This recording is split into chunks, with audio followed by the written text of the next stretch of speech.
Hello and welcome to round 3 of the Sim Racing Pro Top Step Sim Racing Pro Top Step Super GT Championship from Zuhai in Guangdong, China.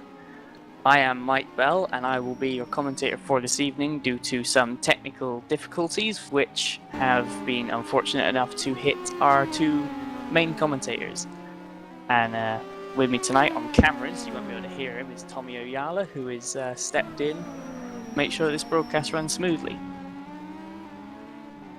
So we're 2 minutes away from qualifying, so if we can get a shot on track. So far the fastest person in practice is James Kirk in the Wild Wheels Automotive Honda. He has got 2/10 ahead of Tobias Olsen, who's quite fast here in the Enterprise Lexus, and also 2/10 behind James Kirk is Kenneth Yerman and Robert Wiesenmuller, both THRs in the Nissan, so 3 different makes of car in the top 3, which could lead to some interesting on-track action. Just behind them is Balash Kish, who is going to aim to take the lead of the championship here today after his teammate Gabor Tim is unable to be here due to being at a real-life racing event. So hopefully Balash and Robert Wiesenmuller will capitalize on that.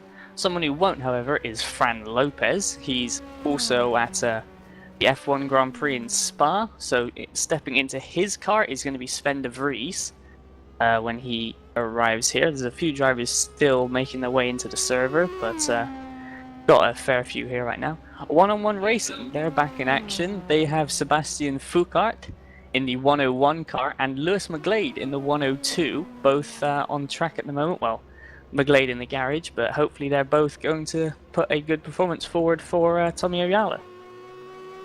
Just behind Foucault in 8th place is Geoffrey Fournier, driving in the YTF1 Lexus with a nice anime-themed livery. And behind him, newcomer to the series, but not newcomer to Top Step, Martin Palm, driving in one of the Smile Power Lexuses along with Oskari Kantanen. So hopefully those two will put on a good performance. And running at the top 10 in practice is David Yunt in the Goddess Honda. Related with THR, maybe they'll be working together, probably will be. Just outside, Reese Gardner in 11th in the Aurora, Ethan Bass 12th in the SimSpeed. Then it's Kantanen 13th for Small, Nico DeConic 14th for Satellite, Ivan Navarro 15th for the Sharkskins team. Then it's Lewis McGlade in the 1-on-1, Daniel Toth, who's stepping in to replace Gabor Tim, Chris Williamson in the Nigel, Ole Maris Mervold and Roy Magnus, both RMIs making their debut. They're 19th and 20th currently in the practice session. And we have Boyd Bryson and Sven de Vries, who didn't manage to set a time in that session. Move forward to qualifying now. Can't really look past James Kirk for pole here, but you know, some people could be hiding their pace. I expect maybe the THRs to come through or Balash Kish to take the pole. Tommy, have you got any predictions?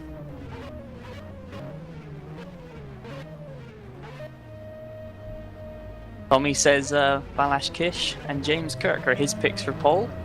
Everybody's lining up at the end of the pit lane. Ethan Bass is going to be the first man out on the track in speed. So if we stick with him for an onboard lap of Zuhai. Turn 1 here, nice and slow. This is turn 2 on the exit. On the run down to the flat out kink that is turn 3. Flat out with the right line, but if you go too wide here, it's nowhere near flat. Down into the very tricky turn 4. The nasty braking zone for that hairpin. Turn 5 is a little kink on exit. As here comes Kirk alongside as they go around turn 6. We have a hard braking zone into turn 7. Pretty much a switchback hairpin right here. All the way down through the little kink of turn 8, which they're going to come up to now. There it is. Into a big braking zone for turn 9. And turn 10 follows quite quickly after. There it is. Already see it. Kirk gets a good line through it. Bass gets probably a better one, and Kirk runs off wide. Bass doesn't. As they're on their way down to turn 11. I'm just going to hop on board with Kirk myself. Around the hairpin. And through turn 12 there, that little kink on exit. Up towards turn 13. just flat out kink, nothing difficult about that one. Down into 4th for turn 14, trying to get a good run through. Kirk gets a bit hooked up on the curb there as he goes to start his fast lap. So, yeah, let's see how he does. Gets the brake in right into turn 1, that's step 1. Gets a good exit on the run down. Just having a look behind him myself to see how far Bass is dropping back. On the brakes, turn 4. Gets a good run through there, stays on the track, which is more than can be said of some people in practice. Through 6. Now hard on the brakes again for turn 7. Pretty good sector 1 so far from Kirk, as he started the middle sector. Seems to be pulling a small gap on Bass behind him. And now on the run down to the braking zone for turn 9. Turns in, first gear hairpin. First gear corner, my mistake. And then out through 10. On the long run up to 11. Probably quite a few overtakes going to be done here. A nice long straight into a hard braking zone. Plenty of opportunity for slipstreaming. And also for cutbacks on the exit of that corner, being that it is a hairpin. So it's very tempting to run wide. As Kenneth Yerman actually snuck ahead of us. Set the pole time to currently a 125.480. We saw that beaten by almost a second in the practice session, but Kirk is currently not even up on that time, as he improves in the 3rd sector, goes to provisional pole on a 24.567. My mistake, it wasn't a second, it was 2 or 3 tenths, with Yerman 2nd, Bass slotting into 3rd, Boyd Bryson currently in 4th, ahead of Foucault 5th. Wiesemuller is in 7th, currently up on himself by quite a way, so he's obviously snuck past us as well, but very, very close to James Kirk in sector 1. Through turn 9, looks like he got a good exit. Wiesemuller in the THR, he is aiming for the pole obviously, but aiming secondarily to that to take as many points out of Gabor Tim as possible. A double win here from Wiesemuller would really help him out. But sector 2, not as good as Kirk's. Lost over a tenth in that sector. But it's quite close at the front. Kirk under a tenth ahead of Yerman, but then a pretty big back to Bass in 3rd so far. I'm sure that will close as the session continues. Wiesemuller stays 8th. Dropping back through the field on my own screen. Everyone seems to be just about level or improving. Ethan Bass, 4th, is going to be the next person to finish a lap. He's currently up on his time and closer to Kirk's than he was the previous time. Crossed the line. Makes a bit of a meal of that 3rd sector, to be honest. Doesn't improve. Boyd Bryson in 5th. He's on a stonking lap. There he goes into 3rd. That's under just over a tenth of a pole for Boyd. Sure, James Kirk will be very happy with that, as Enterprise is his team. Starting ahead of Wiesemuller. Who else is up? Sebastian Foucault has just improved for one-on-one. He's up to 6th. Oskari Kantanen, he's in 8th currently for Smile Power. Up on James Kirk in Sector 1. And over a tenth up on himself. So hopefully this will be an improvement from Oskari, even if it isn't a pole. But he is going to have a nice little bit of slipstream from Ethan Bass in the Honda along here. Speaking to Ethan beforehand, he does run very high wings, much higher than Kantanen's, which offsets the top speed differential between these two cars, the Honda being a little bit faster. So now Kantanen hopefully can hook up in the slipstream and be pulled along by the extra horsepower and the hole in the air that Ethan's creating. And look at that, 7 tenths up on himself, still a tenth up on Kirk after Sector 2. Kantanen's really flying on this lap. Gonna have a quick look. Ethan Bass is on the improvement as well. He's 2 tenths down on Kirk, but a tenth up on himself. He's 6th. But Kantanen looking to rise out of 9th place. Comes through turn 14. Flips the curb on entry a bit. Very clean exit. Now into the slipstream. What's he gonna do? Oh, James Kirk must have a brilliant 3rd sector, because Kantanen slots into 3rd. 0.053 off of Kirk, so still time to gain. Kenneth Yerman's in 2nd for THR, he's making a good debut. Boyd Bryson still 4th, Foucault up to 5th, Nico DeConnick's gone 6th for Satellite. Good lap from him. Wiesemuller struggling down in 7th. Then it's Fournier 8th, Balash Kish in 9th, but he's on an improvement. Simcoe Sunny Motorsports car. Just behind him, Scott Sovic's not improving. Sven de Vries jumps up to 12th. Ivan Navarro improves to 13th. Lewis McLean in the pits.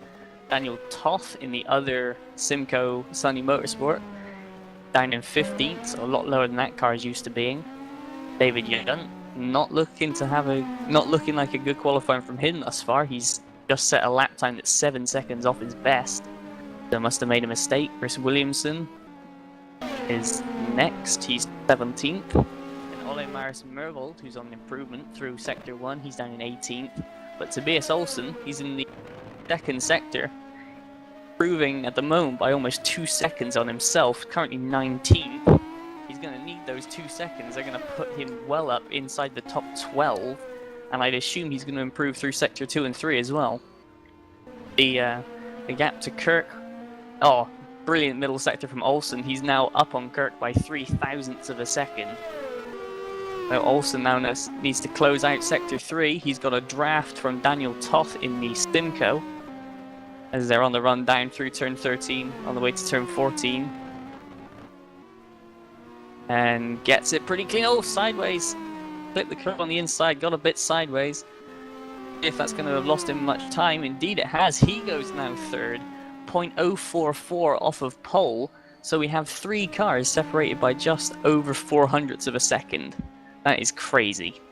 Balazs Kiss, meanwhile, has gone 5th. He's come out of the pits to start another lap. Nico Deconic starts another lap.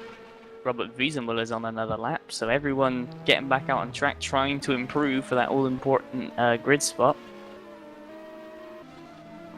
Who's up further back? David Yunt is improved by almost a second. That's the direction he needs to be going. Mervold's off the track. Roy Magnus just crosses the line, so everybody has set a time. James Kirk on pole, improving through the final corner, runs a bit wide, a 10th up on himself to that point. He improves, lost a little bit of time in the third sector, but it's an improvement nonetheless from Kirk. German's not on a lap yet, nor is Olsen or Kantonen or Kish. Bryson's just finished one. Foucault, he's in 7th. He's on an improvement through sector 1 as he's on a run down to turn 9 at the moment. The brake in, slow down, turn in, accelerate out. Very smooth on that corner from Foucault. Pips the curb a bit. On the run now down to 11. Oh, very, very close to James Kirk in the middle sector. And we saw that Kirk made a mistake in sector 3. So maybe Foucault can, Foucault and the rest of the field can take advantage and pip Kirk to that pole. But we'll have to see. He's 0.222 up on himself at the moment. 0.06 down on Kirk through the third sector, through the final corner, through turn 14. Gets a good exit and doesn't take pole but goes second. So that's a good performance from both Foucault and one-on-one. Canton's improving. Kish starts another lap. Anyone else? Everyone seems to be just off their best at the moment. Sven de Vries, he's in 15th. He's on an improvement after sector 1. The Wouters car, a bit further down than he'd probably expect, but we're on the run up to the sector 2 split. There you go, there's an improvement. 0.4 down on Kirk at the moment, and then if he can equal Kirk's sector 3, can probably put himself up into a roundabout 5th or 6th place. So that's a 10 place improvement from de Vries. You can see he's smoking, running the radiator as low as it will go for aerodynamic effect. Gets a good run through turn 14 as Lewis McGlade off the track behind. De Vries improves. Stays only up to 11th though. That's not as much as he'd be hoping for. Who else is out on track and improving? Tobias Olsen after sector 1. He's 0.222 up on himself, 0.043 down on Kirk as he comes up to turn 10. Currently sitting in 4th and very close, within a 10th of him either way. There is 5 cars. So it's very close at the front, so even the tiniest of improvement is going to help. But he's made a big mistake in sector 2 before we picked him up. Maybe he's spun or so, but he's lost 7 seconds. That's indicative of a spin, I would think. Who else? Robert Wiesenmuller, he's 9th, he's on an improvement. Goes round turn 11 himself in the THR Nissan. Gets a good drive out. Way up to turn 13, the little kink. Gets on the brakes for turn 14, gets a good run through, runs a little bit wide. That may have slowed him up just a touch. But Wiesenmuller to the line, improves, but goes to 10th. Someone's jumped up in front of him while we were watching. It was Martin Palm who's now gone second for Smile. He's under a 10th off of Kirk. He's pulling back to the pits now to try and get another set of tyres on and get on another lap. Tobias Olsen again, 5th place, 3 tenths up on himself in Sector 1, over 1.2 tenths up on James Kirk as well. So this is looking to be a good lap from Olsen. Hopefully he won't throw it away. As he comes around turn 9, gets a little bit of a wiggle on exit, but other than that, looks pretty fine. Through 10, and on the run up the straight to the sector split. Oh, the sector split, he lost a bit of time through sector 2, but he's still up on himself by 2 tenths of a second, and up on Kirk by 0.076. Comes round turn 12, on the run down to 13 and 14. Olsen could be looking here for a shot at pole. Through turn 14. Seems to be pretty good. On the exit, on the throttle, down to the line. And Tobias Olsen takes pole by a 10th of a second, provisionally. Tommy Oyala lets out a little clap. I'm sure James Kirk wouldn't be too happy with the driver that just displaced him, because he is driving for Kirk's team. Kirk in second, Palm in third, neither on a lap. Balázs Kiss in fourth. He's not equaled his best in Sector 1, but he's following the smoking Scott Sovic and Ethan Bass. So he might get a little bit of a slipstream, but we're coming up to the Sector 2 split right now through turn 10. In that smoke, which has got to be distracting. But it's helping out Sovic, so he's going to do it. And he's improving. Gets close to Olsen through Sector 2, so clearly Balázs got that Sector 2 nailed, just a bit slow in Sector 1 for his liking. Coming up to turn 14, going to get the run off. If he keeps on another lap, he might get a double slipstream next time, so look out for that. There's Balázs Kish to the line, he improves to third. Martin Palm behind, starting a lap. Foucault in the pits, Yerman in the pits. Antonin just going to start another lap. Bryson not improving. Jeffrey Fournier just improved to 9th for YTF1 in the Lexus. The Koenig in 10th for Satellite. Wiesenmuller down to 11th. De Vries in 12th, very close to his best at the moment. Currently 100th down on himself, so that's plenty of room for improvement as he's coming into turns 9 and 10. Having a quick look at anyone else improving. Lewis McGlade, 17th at the moment. He's coming through turn 14. He's up on himself. See if he can translate that into an improvement. He improves, stays 17th though. Ahead of Daniel Toth, who's also on an improving lap. 2 tenths up on himself in Sector 1 as he's on his way down to turn 6. There he goes, gets an alright exit. He'll be on the run down to the next hard braking zone. Toth currently sat in 19th, replacing the championship leader Gabor Tim for this round, so I expect the Simco team to be wanting that car at least inside the top 10, if not the top 5, at the end of the race. But Toth crosses the sector split, loses a bit of time, still up on himself, but miles back on Olsen. Even an improvement on the scale that he's improving now won't moving past McGlade. They've all lost a place at the moment. Someone's jumped up into the top couple. If we can have a look who it is James Kirk. Sorry, we missed that. James Kirk retakes pole at the last. 0.062 faster than Olsen.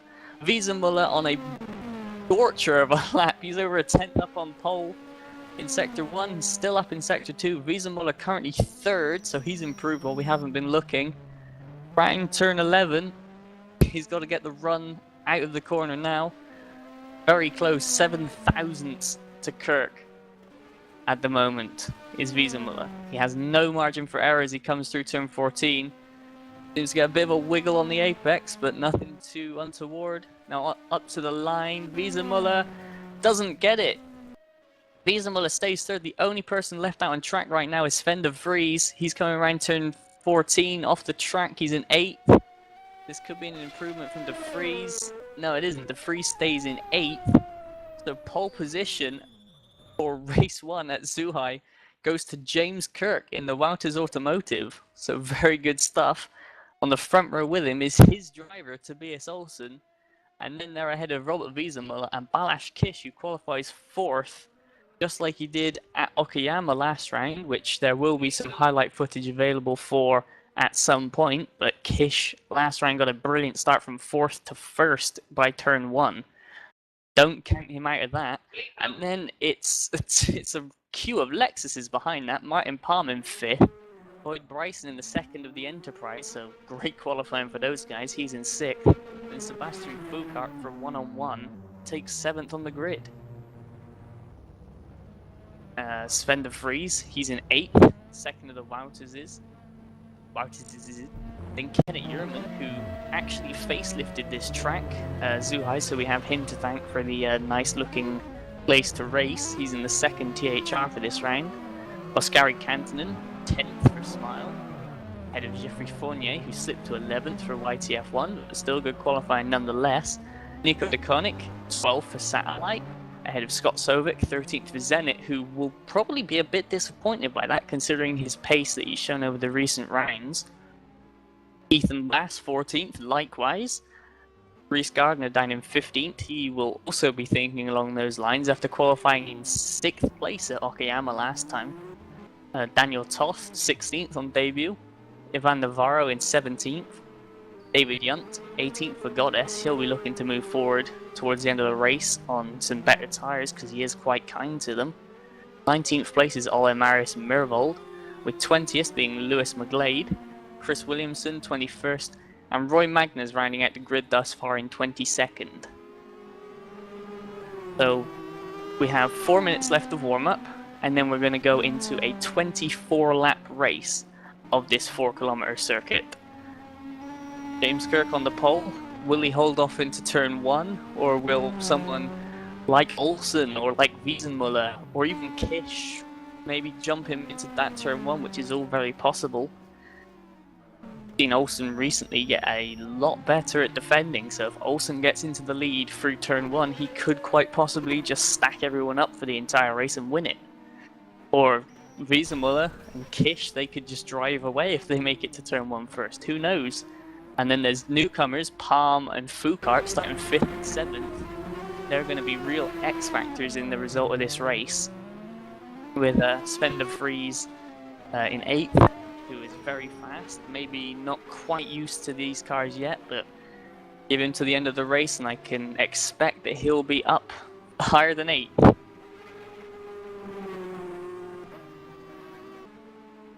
So Tommy, who's your pick for the race win?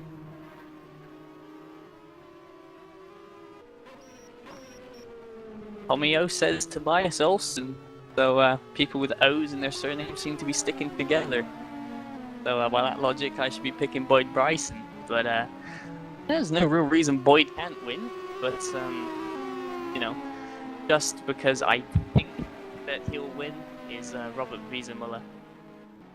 Just has the consistency and the speed combined with the ability to attack that we've seen. You know, Balázs Kish, rather untested with coming through the field so much. Only had to really deal with Fran Lopez and Robert Wiesemuller in this entire season, as well as his teammate. He'll be a complete unknown to him in Tobias Olsen and James Kirk. People are practicing their starts on the grid. Kirk and Palm are on there at the moment. See how Kirk starts this thing. And we'll see if he can be a force to reckon with as through goes De Vries. Kirk, a bit of wheel spin. I'm not sure if he does that exact same thing. I'm not sure he'll keep leading to turn 1. Don't know how Balázs started at Okayama, but it seemed a lot better than that. Palm there just gets away as well for Smile. Looking further down the grid, any surprises or any people to look forward to coming up? Well, David Yunt in 18th almost certainly will move up towards the end of the race due to tire degradation. Same kind of story with Ethan Bass, who Yunt and Bass were the two fastest guys on track at Okayama come the last 5 laps just because their tyres stayed together longer. Dotsovic, he'll be disappointed with that qualifying and looking to move up out of pure pace. See, I think everyone else is roughly around where they should be pace-wise, so we'll have to see moves and shakers come race time. With 40 seconds to go.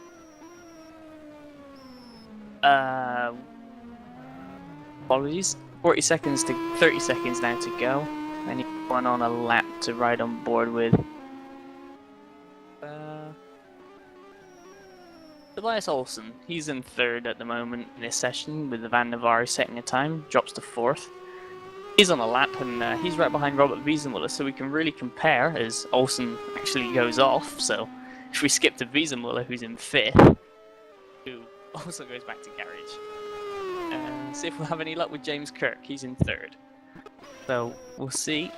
Coming up 5th here through here, flat out. That's going to be a really interesting corner on lap 1, as is this, because this is the first real heavy braking zone. It will compact everyone. If Kirk keeps going off like that, he may lose some time.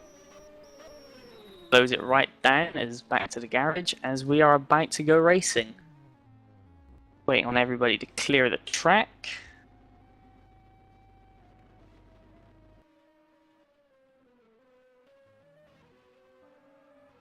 Go racing.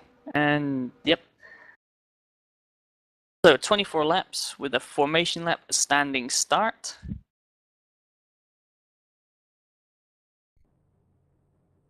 Waiting for all the drivers to grid up now. Hopefully no one will miss it. Then that will mean starting from the back of the grid, or from the pit lane, should I say. We've got Olsen, we've got Wiesenmuller, Kish, Palm, Bryson. See, everyone's filing their way on, no one's missing. Yep, we have everyone. Ooh, someone made it to the grid last minute, I think, Jeffrey Fournier. Every single driver starting this race who qualified. So just a reminder again, pole position, James Kirk in the Wouters Automotive Honda. Great drive from him. 2nd place for Enterprise GP in the Lexus is Tobias Olsen. 3rd place for THR in the Nissan is Robert Wiesenmuller. So again, the top 3 cars in qualifying, 3 different makes. Ahead of Balázs Kiss, Simco Sunny Motorsport, Nissan. Then Martin Palm in the small power Lexus, he's in 5th. Lloyd Bryson in another Lexus for Enterprise, he is 6th. Sebastian Foucault, the lead one-on-one driver for this round in one-on-one Lexus, he is in 7th. So he'll be pleasing cameraman Tommy Oyala. 8th place, Sven de Vries in the 2nd of the Wouters Automotive Hondas. 9th place, Kenneth Yerman. First race in this series. He's driving in the 2nd of the THR Nissans. Ahead of Oskari Kantonen, who's in the 2nd of the small power racing Lexuses. Oskari had a good round last time at Okayama after a lackluster qualifying session, so maybe we'll see the same from him again, and he'll push forward and keep out of trouble as he's known to do. 11th place, is Jeffrey Fournier in the YTF1 Lexus. Good qualifying from him. Ahead of Nico de Koning in 12th for, almost said Simcraft then, for Satellite Racing in their Honda. Unfortunately, his teammate missing today, so that's going to be a bad for Satellite. Got Slovic for Zenit, driving in the Top Step livery, 13th. Ethan Bass, 14th for SimSpeed. 15th place for Rhys Gardner for Aurora, the Australian. 16th, Daniel Toth for Simco. Ivan Navarro 17th for Sharkskins. David Yunt 18th for Goddess, he'll be looking to move forward. 19th is Ole Maris Mirbold in the RMI. Lewis McGlade 20th in the 2nd one-on-one. Then Chris Williamson 21st in the Ejo. 22nd, and rounding out the grid is Roy Magnus in the 2nd of the RMI cars. We're all lined up and now waiting for the red lights to come on. 1st, 2nd, 3rd, and away they go. Just look, Kirk's got a bad start. Olsen's already alongside him. Kish is there as well. Kish already into the lead before they get to turn 1. Wiesenmuller to the inside. That's Palm going around the outside as well. Horrible start from Kirk. He's dropped 2 places already. Still in trouble. Palm into 5th. De Vries up to 6th. Yerman up to 7th. So great start from Yerman coming from 9th. Seems like everyone's got round there alright. As everyone got round turn 1 without incident. Bryce now repasses Yerman. Then Foucault down to 9th under pressure from Sovic. Sovic up the inside around the kink as they're on the break on the way down to turn 7. Foucault still trying to hold him on the outside as Yerman in front gets a big wiggle, runs out wide. And back up to the front. Kish has already got half a second lead over Olsen, who's got 7/10 on Palm. So was that contact between Kirk and Wiesenmuller, I wonder? We'll have to find out later, but Kirk now back on the attack. Palm trying to hold 3rd. Just behind Wiesenmuller coming under attack from De Vries. Boyd Bryson there as well. Sovic up to 8th. Foucault and Fournier, the 2 Frenchmen in the Lexuses, they're 9th and 10th. They may well be working together. Daniel Toth with a great start, up to 11th from 16th. Kensington's gone down a bit. Navarro's up from his grid position. Mervold's made about 5 places. The Conics had a horrible start. He's down to 15th and under attack from Reese Gardner. Oh, but he's turned the defense into aggression. He's trying to have a go at Mervold. Mervold staves him off. Ethan Bass has dropped way down. And at the end of lap 1, Kish leads, but Olsen's really closed the gap. I'm going to have to look at this. Olsen might try and have a challenge for the lead anytime soon. Probably won't be here. He's a bit too far back. Palm in 3rd. Then it's Kirk and then De Vries up to 5th. He's past Wiesenmuller. Just looking behind, the top 10 seem to have a little bit of a gap ahead of Toth and Kantonen, who are battling. There was a couple of side-by-sides a bit further back. It's the 3 Hondas, Mirvold, DeConnick and Yunt. That's battling for 14th. There's yellow flags. There's someone's off in front. That's Sovic and Bryson. How did that happen? Let's have a quick look on my own replay here. Sovic came in from behind Bryson. A bit laggy, but what it looked like was Sovic out-braked himself into the side of Boyd. So that's really unfortunate there for Bryson. He's got going again back in 12th, so just outside the top 10. Sovic, however, is down to last, just passes Chris Williamson for 21st. Kish still leads from Olsen. Palm, then Kirk seem to be holding station about 1 second off the back of Kish and Olsen. In fact, Palm seems to be pulling away a little bit from Kirk there. De Vries 5th, Wiesenmuller. Then Fournier up to 7th, Toth up to 8th, Kantonen and Foucault 9th and 10th. Oh, trying to go side by side through turn 14, that didn't work.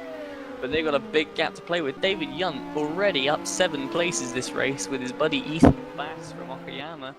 Those 2 Hondas, maybe not the fastest on pure speed, but they keep their tyres together very well, so keep an eye out for them closing up later on in the race. Kenneth Yerman already on a recovery drive, he's up to 13th after going off on lap 1. Van der Varo right behind Lewis McGlade making progress. He started in 20th.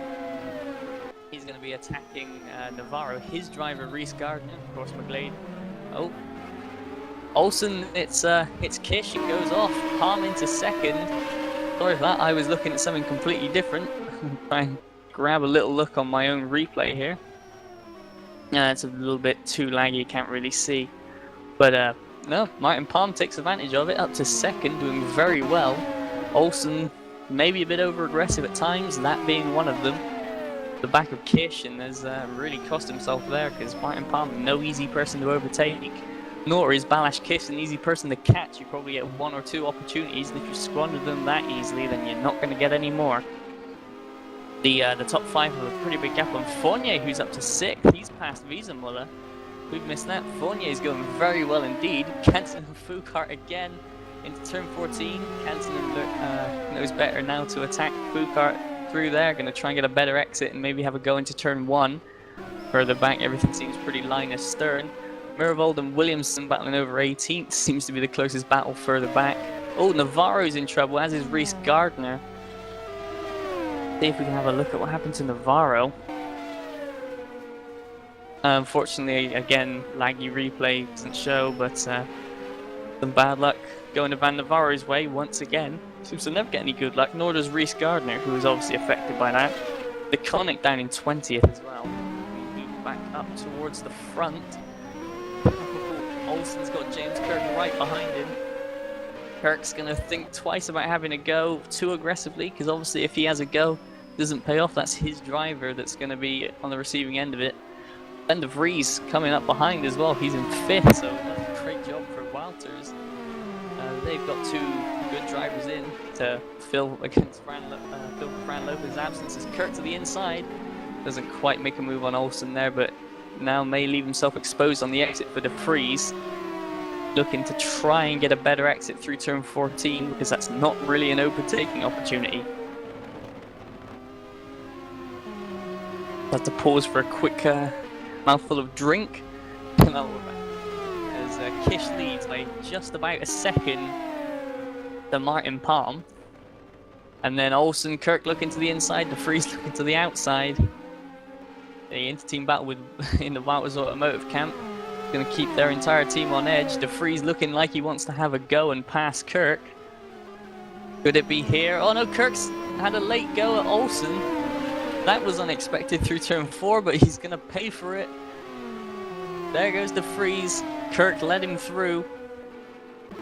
See, with the flash of the lights, they wouldn't be angry at each other this early in the race. Further behind, Wiesenmuller back up to 6th. He's past Fournier, but Fournier's not giving up without a fight. And Foucault's right with him for the 2 French Lexus drivers assaulting the German Nissan. Further back, there's David Yunt, who's moved up to 9th ahead of Oskari Canton and Kenneth Yerman. Daniel Toth is in 12th. Scott Sovic 13th ahead of Ethan Bass. Boyd Bryson on a recovering drive into 15th. Ole Maris Mervold 16th ahead of Roy Magnus, who's letting Nico DeConnick through by the looks of it. Yep, there he goes. Roy Magnus, very gentleman driver. Won't race you out of track, and if you're faster, 9 times out of 10 he'll be a gent and let you go and get on with your race, but he's going to come under pressure now from Reese Gardner. Just behind there's Chris Williamson as Lewis McGlade's run into some trouble. Got big damage on the front left, he's down in 21st, and Ivan Navarro still going in 22nd, but a long way back after a pit stop. So back to the front, Kish and Palm, the exact same gap as when we left. They're seeming to be very evenly matched. The Lexus slightly better on its tires than the Nissan, just as the car's qualities, but the drivers could still make a difference to that, as Palm made a mistake. Gonna let Olsen right up onto the back of him. Through turn 7. On the run down to 8, 9 and 10, Palm seems to have stretched a little bit of a gap on Olsen, who's going to be having to look both ways at once because De Vries is right behind him. And De Vries isn't going to be looking to hold 4th, he's going to be looking for 3rd and 2nd, and ultimately the race win if he can catch up to Kish.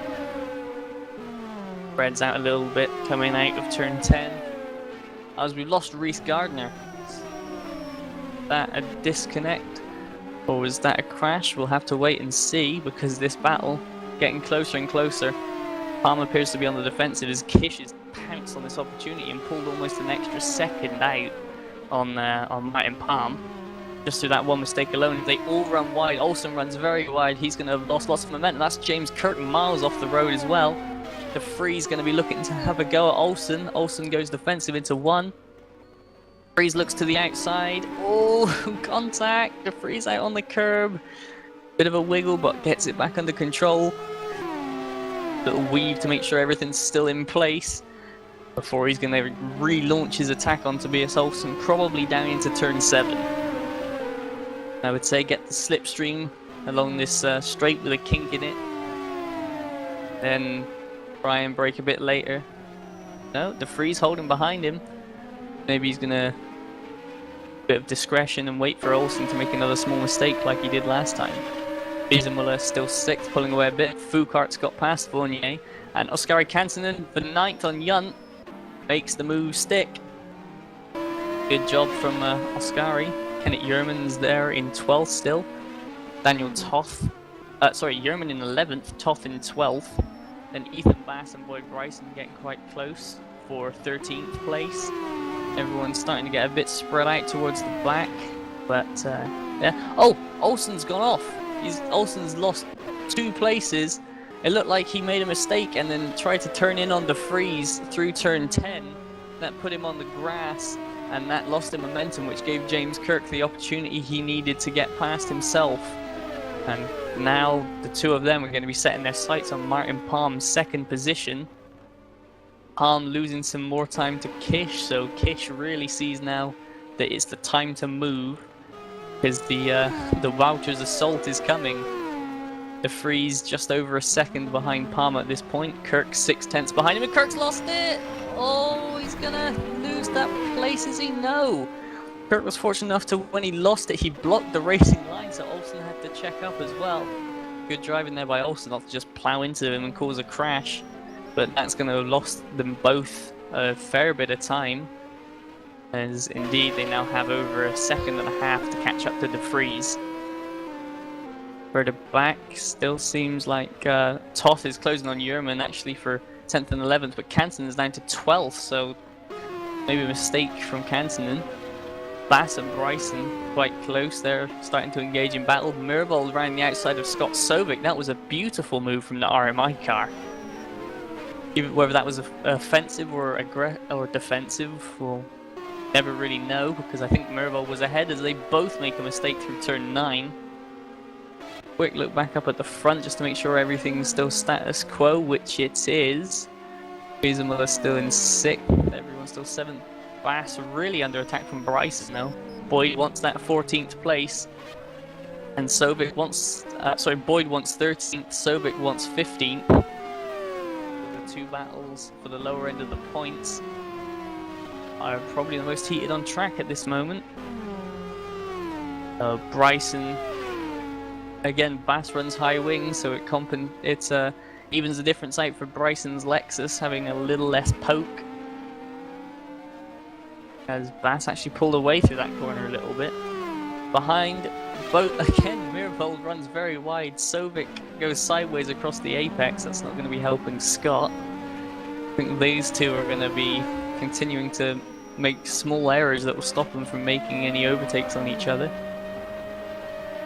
Still at the front, Kish now has a 2.2 second lead over Martin Palm, who has 1.5 seconds back to Sven de Vries, who in turn has 1.6 back to James Kirk. There's almost a second between Kirk and Olsen at this point, so the two guys who are running on the front row, not even on the podium at the moment. Two guys who qualified on the front row, not even on the podium right now, as it stands. But they have a big gap back to 6th place. It's almost 6 seconds back to Wiesenmuller, who then has 2.5 back to Foucault, who has 1.3 to Fournier, who's being closed in on by David Yunt. So Yunt coming from 18th all the way up to 9th. In the background, Yerman looks like he's slow. No, maybe that was just a little bit of an error from Yerman. But Toth looks like he's catching. And Toth definitely with a better run through turn 14. He's going to launch one into turn 1. As there he goes, up the inside, into the braking zone. Doesn't outbrake himself. Can Yerman hold on around the outside? No, but can Yerman get back underneath? Also, no, Toth covers that off, but 10th place. Good job from Daniel Toth. He's moving up the field nicely. With they have Cantonen closing up behind them, and then Bass and Bryson still battling over that 13th place. Sovic is up to 15th. There's Mirvold gone off. It looks like he may have done. He's lost 12 seconds to Sovic, so that's indicative words of an off. As we've lost Lewis McGlade, unfortunately, so he's joined Reese Gardner as the retirement. Back to the front, looks like Palm's actually closing in a little bit on Kish. The gap had lowered 1/10 from last time I checked to this time, and then still remains the same with Olsen falling off the back. Oh, Yunt looking at the inside of Fournier, but Yerman just behind them, looking at the inside of Toth. That's for 10. Yunt's passed Fournier into 8th place, but Fournier's not done yet. Now he is. Yunt gets the overlap and pulls in front. But this queue behind Toth, Yerman's right with him. Cantonen's there as well. A good exit from Cantonen here, and he can get both of these guys into turn 1. Let's have a look. It looks like he's got a good exit. Bass is also being pulled along in the slipstream of Cantonen. The whole of the 10th back is going to be moved into a battle very soon, as Yerman went to go low on Toth. Cantonen tried to go around the outside. In the end, no one made an overtake on anybody. But here they're coming to turn 4. Yerman to the inside. Toth's run wide. Oh, he's flashing his lights. Is he letting everyone by, I wonder? Or is he a bit unhappy because of some contact? I don't know. But Yerman up to 10th, Canton looking to take that 10th place off of him, and in the background there's Bryson. He's up to 14th with a little bit of contact on Bass. They're still side by side, but Canton having to pull back in behind Yerman for the time being. Oh, much faster apex speed from Canton. Yerman ran a bit wide. Can Canton take advantage and can Toth retake these 2 places that he's just lost? And Toth looked to the inside, didn't really have a go, as just up in front of these guys. Yunt seems like his tires have started to really kick because he's dropped Fournier by over a second in a lap. So maybe we'll see the charge of David Yunt and Balash Kish pulling away from Martin Palm a little bit. Who is pulling away from the guy in 3rd, who is actually got the fastest lap of the race at the moment, Sven de Vries. 124.9, that's 6/10 slower than what we saw in qualifying, with James Kirk off the track again in 4th. He's maybe pushing a little bit too hard to try and catch a gap that is insurmountable. The lead is coming up on Ivan Navarro to put a lap on the most unlucky person in this race, so it seems, but Ivan will get out of the way nicely. Very good driver is Ivan, very respectful of things that go on around him. Get back on this battle as Kantonen has made it to 10th. Oh, contact Yerman into Kantonen. Kantonen does very, very good to hold that. But Yerman seems to be getting more aggressive by the moment. He's in 11th. He wants that top 10. Toth is right behind, but Toth's under attack from Ethan Bassis. Here comes Ethan. He's missed. Ethan's missed. Oh, thankfully he doesn't take anyone with him. He came right back on the track. Stop-go penalty there for Ethan Bass for exceeding track limits. That's a bit unfair on that one. I'll get onto race control to try and remove that, but that was a bit exciting.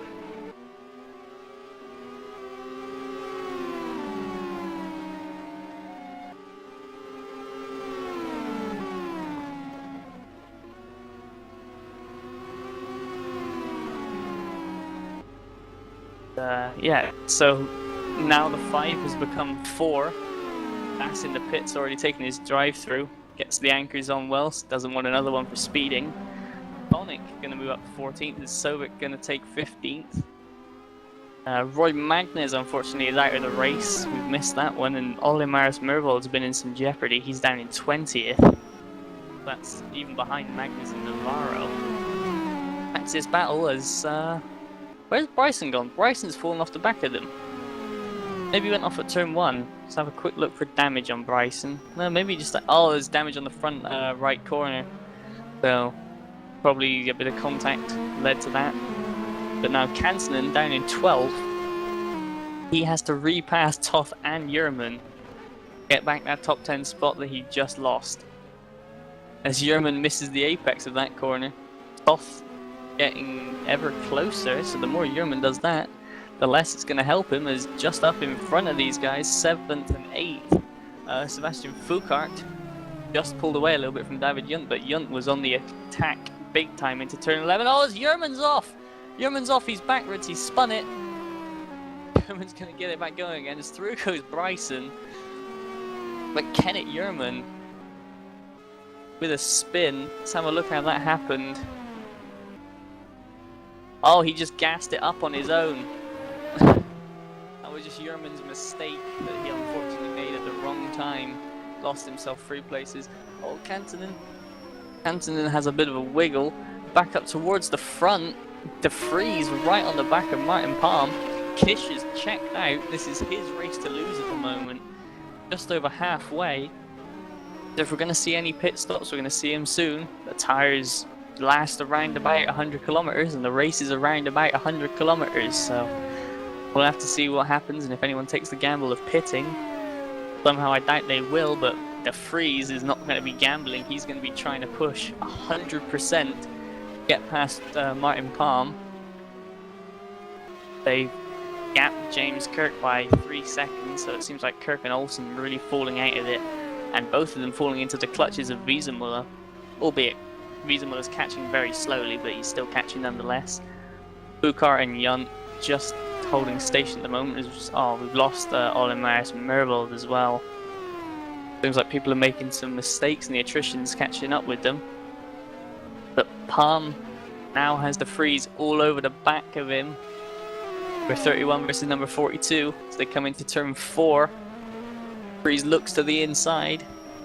Not gonna make it through here, but maybe he'll have a look into turn 6 or turn 7. Oh, the freeze faints to the inside a little bit. Maybe he just had a little bit of a slip under braking or so, but very ragged on the exit of that corner. The freeze trying everything to get a run on Palm. These guys both actually catching Kish a little bit. That was a slow last lap from Balash. As, speaking of Wiesemuller catching Olsen and Kirk, Olsen's made a mistake, gone off, and Wiesemuller's gone past. That's another position gained for Wiesemuller. He's up to 5th. Freeze now looking to the right and to the left of Martin Palm. Not gonna get him into turn 14, although the freeze gets a bit of a better exit. Turn 14 should just really be used for a setup for a turn 1 attack. See if the freeze is going to do it. He's going to carry a hell of a lot more speed than Palm into it. Palm braked very early. The freeze is going to move out to the right just here and go for an overtake into the braking zone. There he goes. The freeze brakes later. The freeze goes through. Palm's going to try and cut underneath him. The freeze has run wide. The freeze is off. Spender freeze in the gravel, in the grass, gets back on. Stays in 3rd because Kirk's so far behind, but that's giving Martin Palm a breath of air that hopefully he can take and run away. Give him an inch, let him take a mile. That whole escapade has gained Balash Kish almost a second on these two. Shows the disadvantage in time loss of battling. David Yunt has passed Sebastian Foucault. So Yunt's really on a charge now, passes the lead one-on-one driver. He's going to be looking to hunt down Olsen, whose tyres must be shredded after all the sideways action. And Wiesemuller spun, and Olsen into him. Wiesemuller spun, Olsen almost spins it on gas. That's really going to help Yunt, but Wiesemuller looked like he just self-spun on the apex and was starting to get going, and Olsen maybe came in blind and didn't see him, but gave him a bit of a hit for good measure. And now Yunt's around the back of him, but Yunt makes a mistake. Still kicking off at the front at the moment, but looking back, the battle for 10th has really calmed down. Toth has taken it. He's 1 second ahead of Canton, and a 4-second gap back to Bryson. 2 seconds to Yerman, so that battle I would say is well and truly concluded. Ethan Bass, he's been into the pits. He's back in 17th, so Ethan's really lost some time somewhere. Maybe he's gone into the pits, or maybe he's had a big off. I don't know. But Kish seems to be pulling out half a second on Bryson in that last lap. Bryson on Palm. And Yunt on Olsen into turn 1. Yunt brakes early, Olsen brakes late. Olsen goes sideways, Yunt goes up the inside. Well done from Yunt. Now Olsen's going to come under pressure from Foucault any second, and these two Lexuses are going to square off. But Olsen's tyres must be done. That's maybe the 6th or 7th time I've seen him do that. Yunt very sideways through turn 4. He's going to lose a lot of time through that. No, he doesn't actually. He managed to gather it all up and keep the momentum. And the freeze closing back on Palm now. He's closed a second in the last 2 laps, so we've got 8 laps to go. Palm 2nd, the freeze off the track in 3rd. Kirk 4th, pushing hard to try and catch up, although it must be said, Kirk must be a bit disappointed with this result. He qualified on pole, lost 2 places even before he reached turn 1, and now he's back down to 4th and not looking to improve. And albeit he has 9 seconds on Wiesemuller after Wiesemuller's spin, but you know, Kirk can keep on the track. There's not even a podium that he's going to be getting as he goes off track there. But the freeze now a 10th behind Palm, moves to the inside of turn 1, brakes late, goes up the inside, and that's done it. Yep, he learned from last time, didn't run out too wide, braked much earlier. Palm still gave him the room though, so good job from Palm, good driving to save that car, and maybe now mount a comeback. Although I would be thinking that Palm would be switching gears mentally and thinking defend the 3rd, as opposed to attack for 2nd. For the back though, 7th and 8th, Olsen, Foucault is right on the back of him. That's Enterprise versus one-on-one in the 2 Lexus. Olsen sideways again, not going to be helping him. as Foucault very slowly gaining on him. Foucault get a better exit, and the slipstream through he goes up the inside. Bit of contact, Olsen cuts back. Gonna have the inside for the next kink, but Foucault's gonna be, if he can hold it there, have the inside for the next braking zone, which he can't. But Foucault pulls back in, doesn't take a look into turn 9. Should really be using turn 10 as a setup, because we've lost to Skari Kantanen. He was running in 11th. That's a real shame for Kantanen and for Smile that he's now out of the race. Couple of points lost, but back to 7th. Gap is 2/10, 1/10. Olsen got a worse exit than Foucault. Foucault's going to go to the outside of the little kink. They're not going to try and go too wide through turn 14, are they? This won't end well, and oh, Foucault backed out of it. But Foucault backed out, gave Olsen the breath he needed. Now Olsen's pulled almost 4/10, and he's going to need all of that if he wants to make it round the next lap ahead of Foucault. Just up in front, David Yunt's actually catching Robert Wiesemuller. There's a yellow flag up in front. It's Martin Palm. He's in the gravel. How did that happen? It's on the exit turn 1. It was James Kirk into the back of Martin Palm, sending him off into the gravel. Palm down to 6th, now ahead of the Lexus train of Olsen and Foucault. So that's not the best way for James Kirk to regain a podium position, but you know, it's a way, and the stewards will have to look into it after the race. But Balázs Kiss really running away from this at the moment, 6.3 seconds ahead of the Freeze right now. The Freeze there with almost 4.5 seconds on Kirk, so it seems like the top 3 are safe from everything but themselves, as Wiesemuller's 8 seconds back, with Yunt closing on him actually. Obviously Wiesemuller was a bit ragged, a bit sideways, a bit spinny earlier in the race. David Yunt's kept it all in a straight line, so Yunt's tyres are going to be much nicer than Wiesemuller's the last 6 laps, and obviously Yunt was the fastest at the end of the race at Okayama. We're now coming into that end race stage where anyone who has tyres left is really going to start to benefit due to the degradation, as Martin Palm's actually lost time. Is that due to damage? He's lost positions to Foucault and Olsen. That's really unlucky for Martin Palm. He looks like he'll stay ahead of Fournier, who's being caught by Toth. Toth to the inside for 9th. He's clear past even before the braking zone. Evidently Toth has kept his tyres a bit more in check, otherwise that wouldn't happen. The Fournier must be starting to struggle a bit, but he's going to mount a comeback anyway, as best he can in the YTF1 Lexus. Now he's going to hold him behind Toth through here, as I think there was a mistake from Olsen, kicked up some smoke, lost contact with Foucault, but Yunt now within half a second of Wiesemuller and closing, so Yunt gonna look for that 4th place in the Goddess racing car, gonna maybe attack the THR car. Obviously these two sister teams, affiliated drivers, you know, maybe Yunt will hold back due to Wiesemuller's preferable championship position. But who knows? Hopefully, for the sake of entertainment, they just go at it. Because they're coming up to the lap of Van Navarro, and just behind them is Nico De Koning. That's 16th and 17th. But they're going to gain a place because someone's in the pits. That is Scott Sovic. He is in the pits. He's going to get going right about now. But Navarro, after having the awful luck early on in the race, is back into the points. Who would have thought that?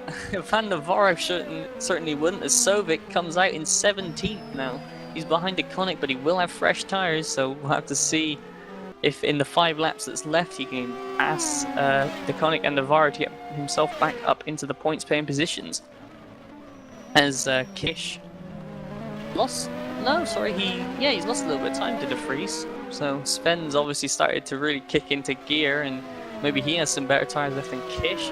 But they're both leaving James Kirk, as Wiesemuller now has jumped behind him. But behind those two, the battle for 15th and 14th. DeConnick passes Navarro, takes away Van's point.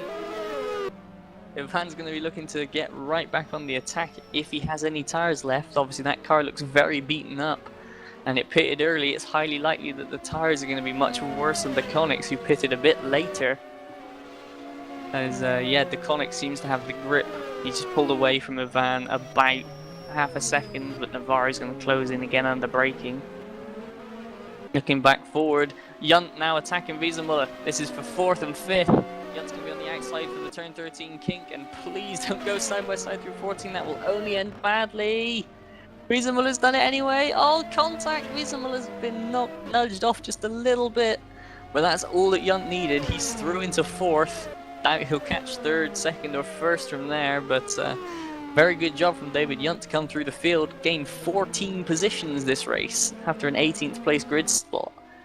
So Yunt really needs to work on his qualifying. He may be a legitimate threat for a race win further along the line in the season, but Wiesenmuller's gonna be looking for an attack back. Is just behind is DeConnick, and then behind that, Sovic's already closing right in on Navarro. So evidently Navarro's tires are a bit off the cliff.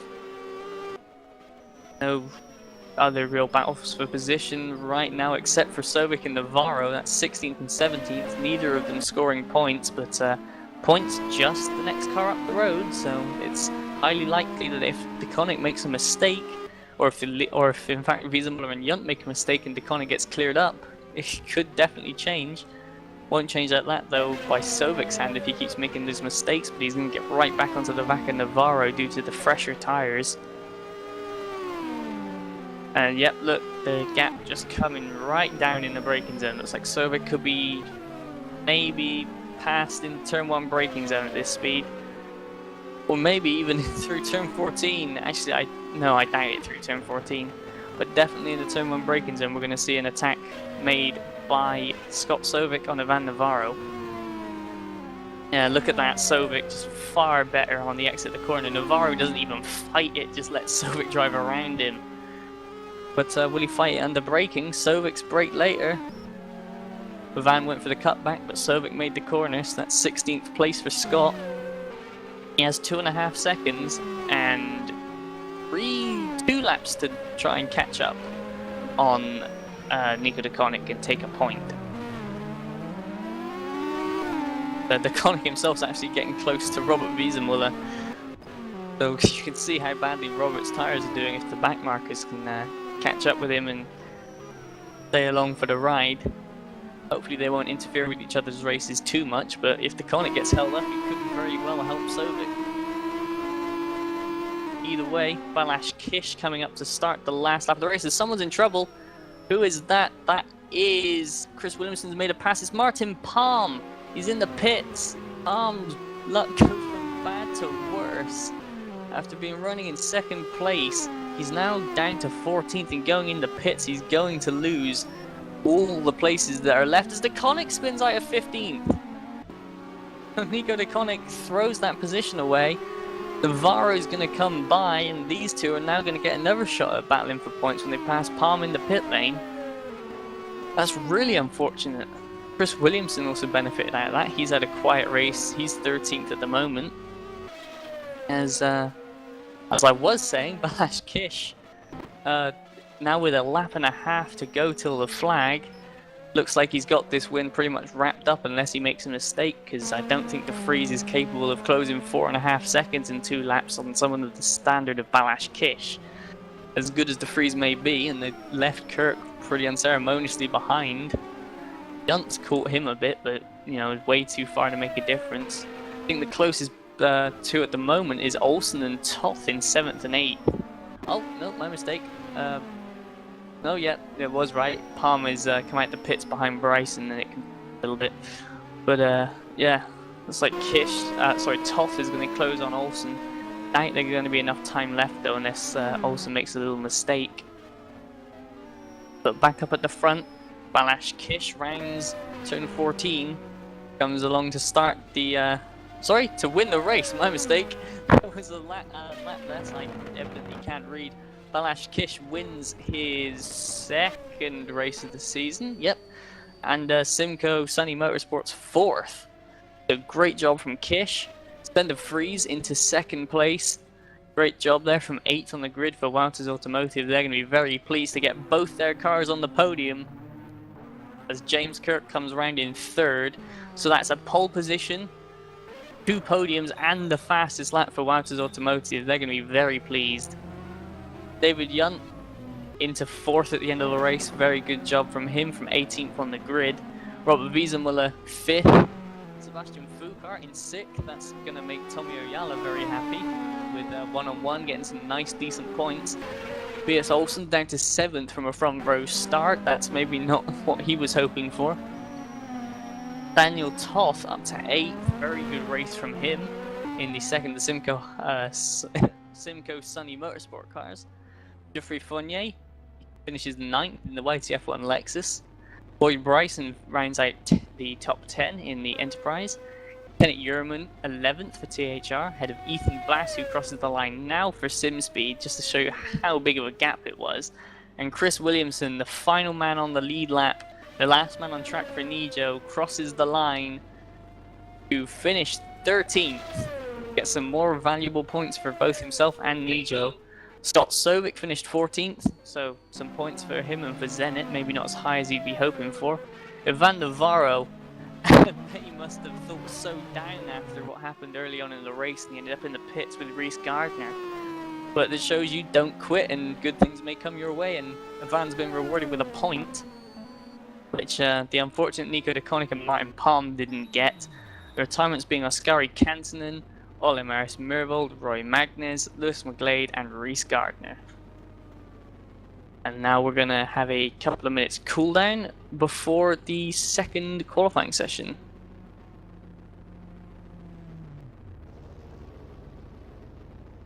As Kish doing some donuts in the infield, Foucault just drives past him. It's the atmosphere at the end of this race, which is always good to see.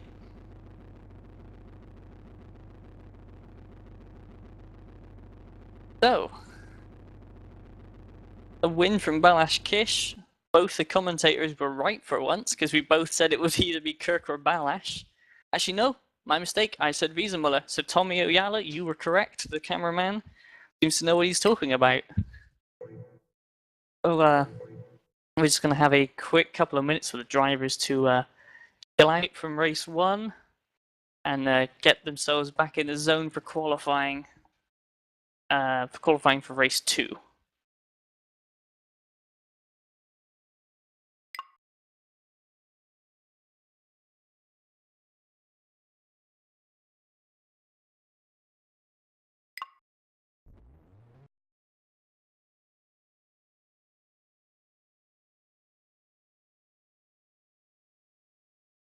So, since I'm alone on commentary, what did you think of the race? Put your feel free to comment in the YouTube chat feed and let us know how you find that race. Me personally, I find it to be quite exciting. You know, there was battles almost the entire race somewhere throughout the field. There was, you know, tire wear really proving through. I mean, David Yunt charging through the field in the second half of the race. And coming from so far back as well, we had a couple of little knocks and bangs, but doesn't that happen in most racing? At least none of ours were deliberate, we hope. As just hearing from Oskari Kantanen, his dropout from 11th place was due to a disconnect, which unfortunately can happen to several drivers, and it would appear the same fate befell Reese Gardner. That's really unlucky for those drivers. Martin Palm messaging me, obviously, you know, I own Smile Power. He said, note to self, put more fuel in next race. So Martin clearly there under fuel. The classic mistake of not doing enough maths before the race. And yeah, unfortunately that hasn't worked out for him. No one really from the front lot taking the one-stop option in terms of strategy, because everyone at the front just stayed all out on one set of tires. Obviously, it really prevailed for people like Yunt, but I don't know, maybe like the Wiesenmullers and the Olsens could profit by doing a little one-stop in the next race, because pit speed limit here is 80 kilometers an hour, albeit it is a very long pit lane, but we saw what Sovic did on brand new tires. He closed 2.5 seconds in one lap, so if you put around the halfway stage and you've got 12 laps to close 2.5 seconds in each, that's a lot. Not sure of the exact maths because, you know, my mental maths sucks. But it's got to be somewhere in the region of 28 seconds to 32 seconds, somewhere around there, and that's worth the pit stop time in my opinion, if you have that much drop off. But as I say, if you're a David Young, obviously keep going on with the no stop, because that appears to be working. The thing with Yunt is he just needs to practice some qualifying a bit more. Maybe he won't start so far down the grid, and then he'll maybe be in contention for the race win. Just reading the YouTube chat feed, Andreas Walters says that race was awesome, but he might be biased. I'd agree with you, Andreas, it was awesome. Your two cars did a very good job. So, the drivers in the chat having a discussion about fuel. So, yeah, in a race like this, Tommy Oyala, would you potentially put in a bit over fuel, just to, in case of maybe a little bit of damage or so that caused you to rev higher? Or would you under fuel and try and save a little bit towards the end for a lighter car?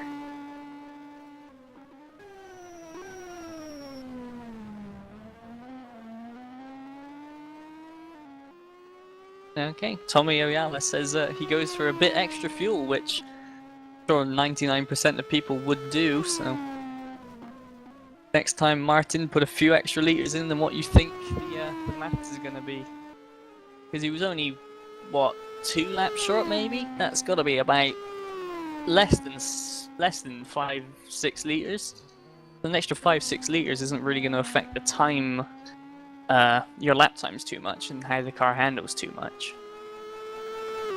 At least that's what I think anyway. Who knows, these cars may be incredibly weight dependent. I've only really driven them around on a certain level of fuel. So in this warm-up session we're going to go to qualifying now. But in that practice, in the quick little cooldown session, we had Sven de Vries. He was the fastest with a 25.0.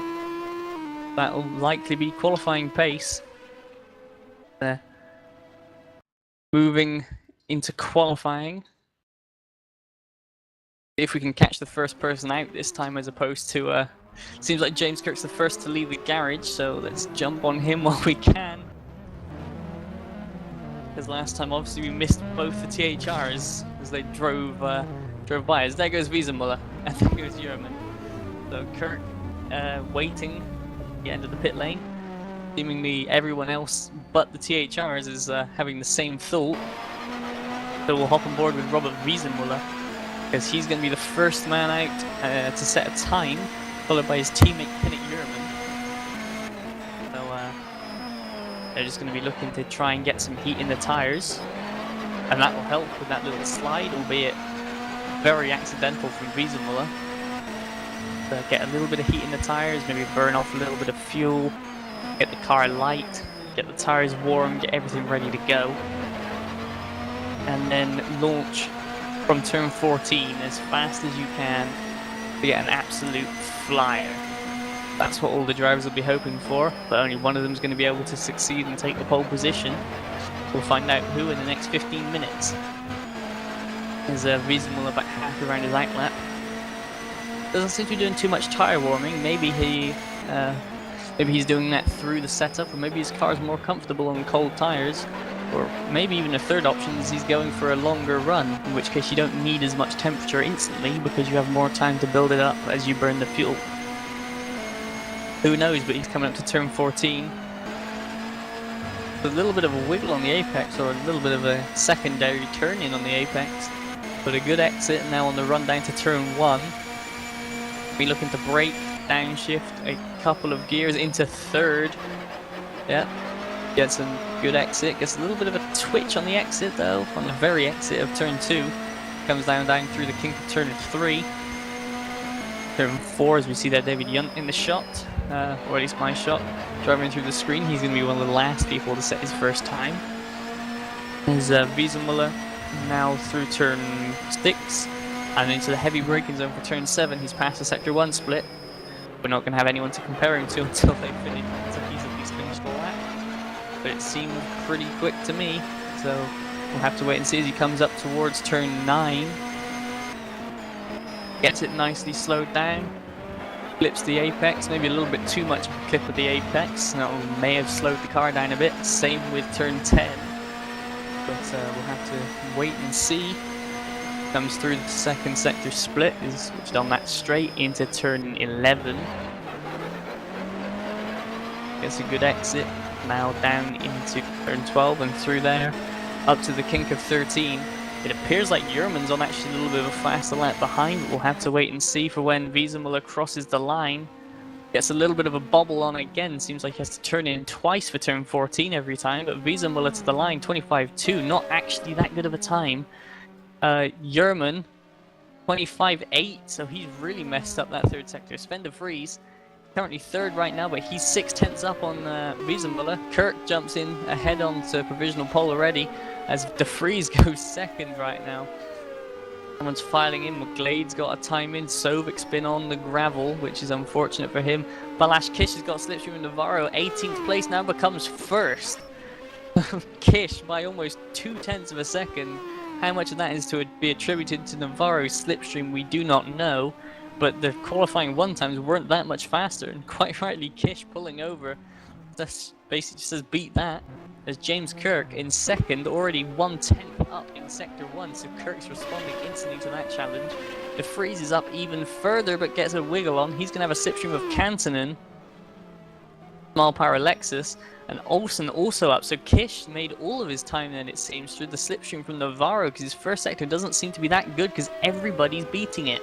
As Chris Williamson's off in the gravel, Jeffrey Fournier's up on his time, Martin Palm's on an improvement, about 0.5 improvement for him. Kantonen's not actually on an improvement, but most people down to Oskari Kantonen are improving on their times.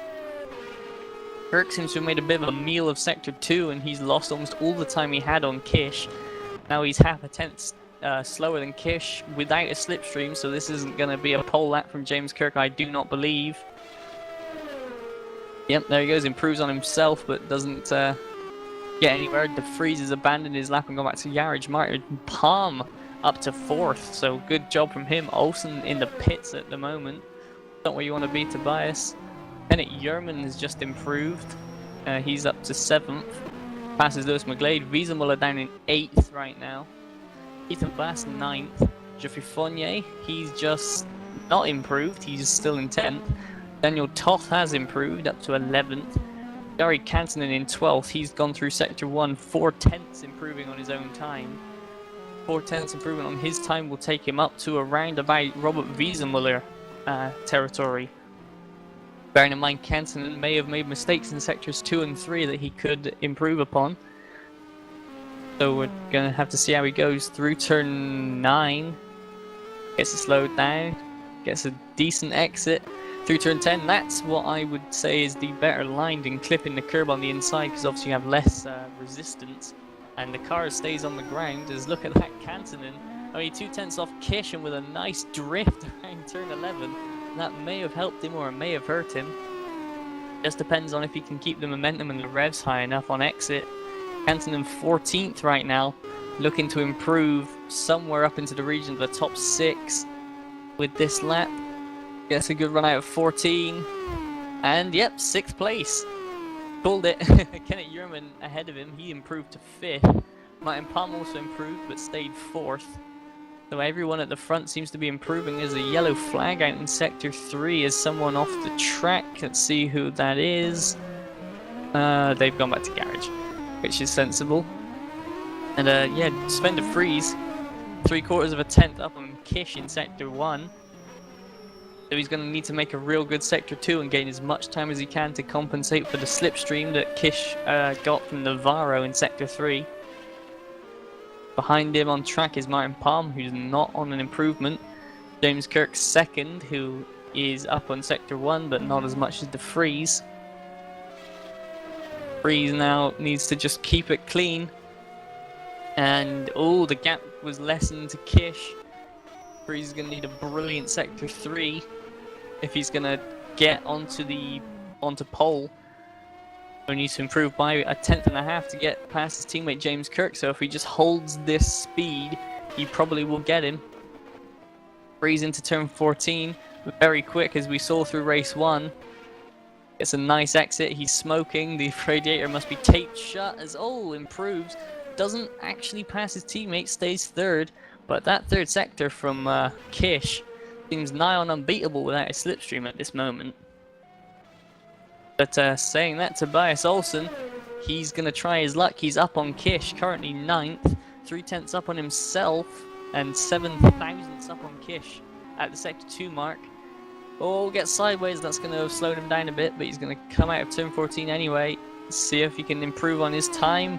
He does, he goes second, even with that slide on exit, so Olsen's going to have some time to gain, which is going to be pleasing him as long as he can, equal his first 2 splits. He can then not go sideways, and he'll improve. Sovic in 9th off the track. Robert Wiesenmuller coming out of turn 14, he's on an improving lap. Not as fast as he'd want it to be though, and barely improves, doesn't even improve his position. Wiesenmuller down in 12th, he's gonna be wanting to move up as far as he can and as fast as he can. He's not gonna like it in 12th, and he doesn't want to take the chance. Behind him, Yunt in 13th, who also is a bit hard in race 1, but still would probably want to go higher. Then it's Jeffrey Fournier, Hoff down in 15th, Navarro, McGlade in 17th.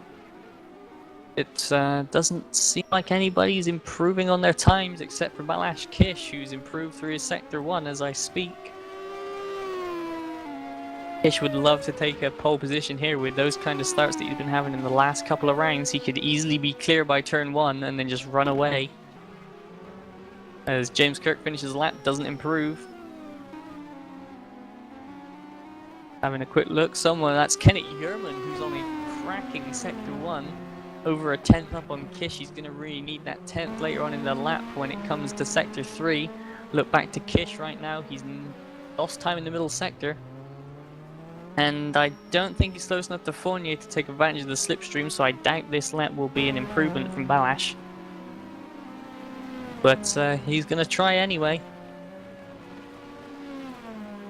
Look, that didn't look like a clean turn 14, so Kish, this isn't going to be an improvement. Yeah, there we go, lost some time, goes back to garage. Olsen trying to furious to get some heat into his tyres, but back to Kenneth Yerman, he's still up after sector 2. Currently in 10th in the THR, goes around turn 14. A little bit of a wiggle, but all in all quite clean. It's a good exit, and he does not improve. He must have made a mistake in sector 3 already before we picked him up. That's a shame for Yerman. Someone did improve though and jumped ahead of him. Let's see who we can find out who is that. It's Daniel Toth, up to 3rd place in the second Simco Hungary car. He has really improved. All it took for him was race 1 to gain, 12 positions on the grid? As Wiesenmuller pouring around at the moment, causing a yellow flag in sector 1, but he was just letting the Simcos by. One else improving, Kenneth Yerman, back up in sector 1, but that would have made all that time disappear with that mistake through turn 6. Fournier is up to 10th again. That's another top 10 qualifying for him at the moment. Scott Sovic, there's a surprise, 13th, but he's over a 10th up on Kish after sector 1. He's coming to the sector 2 split now. He's managed to lose all that time to Kish and a lot more. Evidently made a mistake, but he's still up on himself enough that he could improve, maybe up to 4 places. It's that close back in back from 9th to 13th. There's only 3/4 of a 10th. That's, faster than you can. That's about, a clap of the hands between each car. Probably not scientifically accurate, but oh well, as Sovic finishes his lap, doesn't improve. Bass, however, did improve. Yunt's on an improvement, as is Ivan Navarro. They're down in 15th and 16th. The Goddess and the Sharkskins car. They'll both be probably working together throughout the races and throughout the testing, because these two are affiliated teams.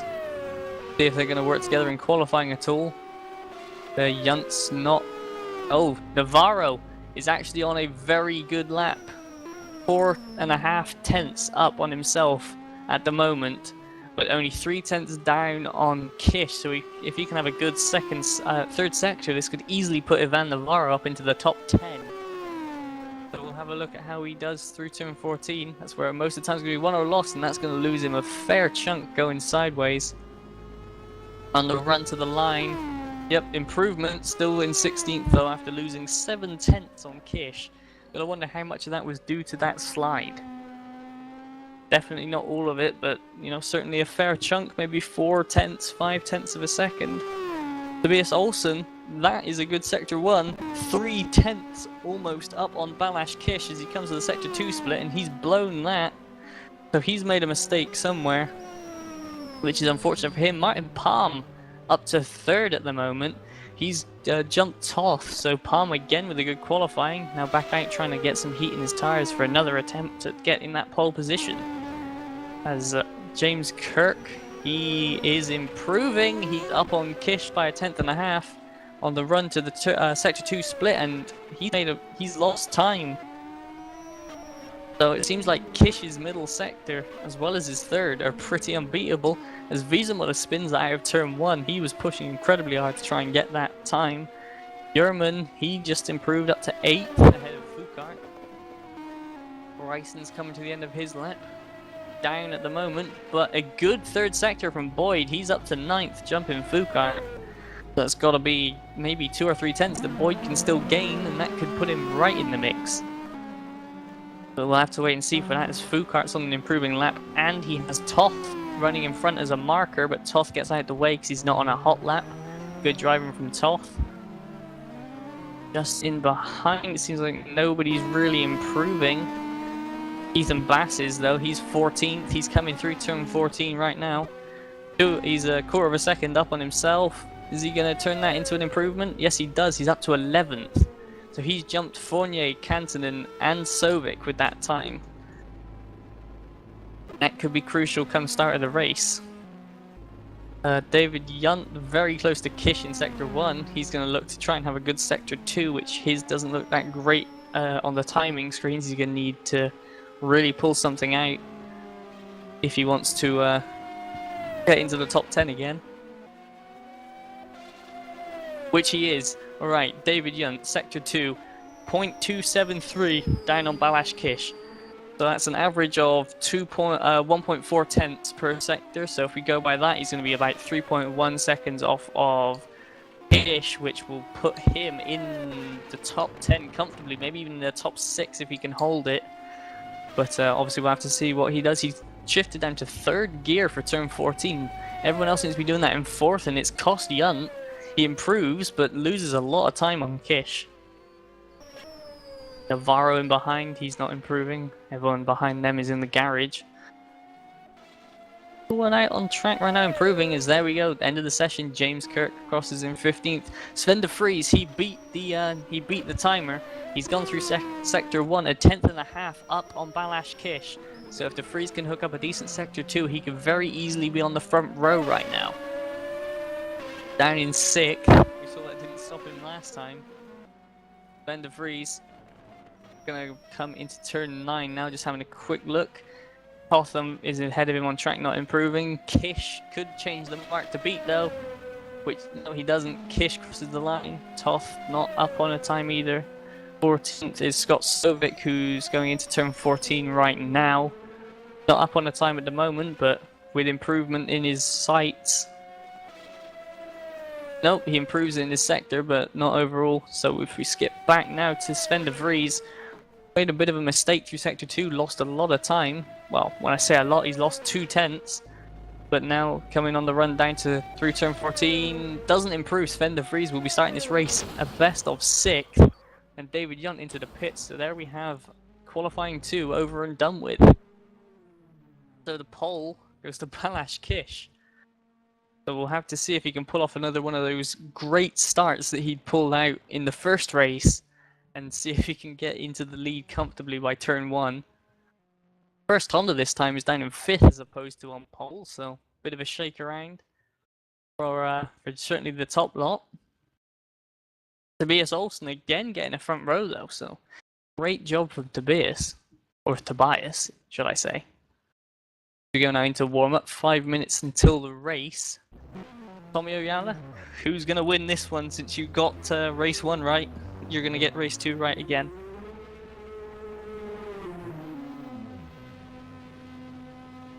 Tomoyawa says Balash Kish. I cannot think of a decent argument against it, so I'll join on the Balash Kish bandwagon. As driver's now going to queue up into the pit lane just to have a little run around in the warm-up session. Maybe do some practice starts, because James Kirk certainly seemed like he needed it in race 1 after getting absolutely destroyed on the way to turn 1. Him and Beeson are out on track right now. And yeah, the driver is commenting the top 14 in qualifying were separated by less than 0.4 of a second. That is close. That's less time than it takes to, say, I don't know, open your wallet and check your credit card number for purchase on Amazon, and the top 14 would have already driven by. Crazy. And speaking of crazy, the 10th place time of Geoffrey Fournier was equaled to the 3rd decimal point by Boyd Bryson. It was that 4th decimal that put Boyd behind Geoffrey. The 4th isn't displayed, unfortunately, so we can't see exactly how close it was, but still, that's great stuff to have. Certainly even several teams inside the top 14. I mean, we have both Simcoes, there's both Smiles, both Wouters, both THR, both Enterprise, the Zenit, the SimSpeed, the YTF1, and one of the one-on-ones. Fortunately, Lewis McGlade down in 17th again, but got the option of driving quite late on, so he maybe doesn't have as much practice as he'd hoped for, but he's still going to try his best nonetheless. Let's give Lewis some airtime. Why not? He's have a little look and see how he's taking the track. So into turn 11. Who has he got in front? That is Oskari Kantonen in the R-Power Lexus. Instantly enough, Lewis McGlade painted that car, so he's going to like seeing his handiwork, I would assume. As gets a bit of a wiggle on through turn 14. Wouldn't want to be doing that too much, as it'll just lose you nothing but time. And you can see how much even RPM he'd lost, because he only shifted to 6th at the line, whereas people are shifting to 6th, on the final couple of grid slots. Blade now going to practice a start. He exit turn 1. There goes Sovic. Like he was happy with that one. Going to try again. That seems to be a better. Definitely it seemed better than Kirk's start was in race 1, and we saw how that went for Kirk. The driver is definitely going to emphasize practicing starts a lot more as Ethan Bass takes off on a practice start. Sebastian Foucault drives by, as does Kirk. The start proved last race to be equally as important as the final couple of laps in terms of who won the race. So everyone's going to be looking to try and get their starts down to a T and see if they can get to the first corner in the lead this time, since the person who got there first last time ended up winning the race and leading every single lap. So obviously there was battles behind, and who knows what's going to happen in race 2, but if history repeats itself, then Kish is going to win. And it was 4 seconds the gap between Kish and De Vries last time. I can easily see it being more this time, with Kish going to be able to take his preferred line into turn 1 if he gets a decent start, and De Vries again having to battle through the pack. But this race we're going to see Daniel Toth. He's up in 7th. 7th? He's up in 4th or so? I forget the exact qualifying order, but he's up there on the 2nd row, and he's maybe going to challenge for definitely a podium, and could act as Kish's rear gunner, because we saw Toth had a good start in race 1 as well. So if Toth can get a good start, tuck in behind Kish and just hold everyone off of him, I think that'll be the ideal situation for Simcoe Sunny Motorsport. Martin Palm this time with enough fuel to complete the race, and if he doesn't get knocked off, it'll be interesting to see how he does on the end of the 24 laps. People to look out for moving through the field again would be David Yunt, He qualified a ways down. Probably Scott Sovic as well. He has the pace to move forward if he doesn't need to pit. Ethan Bass, he'll be one to look for, I reckon. As soon as everybody clears the track, we're gonna advance to the formation lap of the race. Obviously myself and Tommy have picked Balazs Kish to win this race. If anyone has any reasonable arguments why he wouldn't, then feel free to comment them along with your choice of who's going to win this one. But we can't really see too far past that. Still plenty of drivers on track going to finish their laps, do a extra practice standing starters. Here we go. Now everybody has 30 seconds to grid up, and then we're going to get race 2's formation lap underway.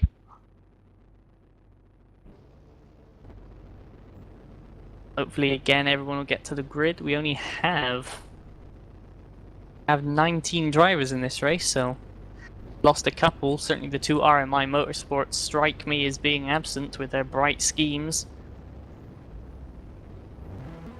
Unfortunate for that, but I believe everybody's made it to the grid with Navarro joining at the last minute.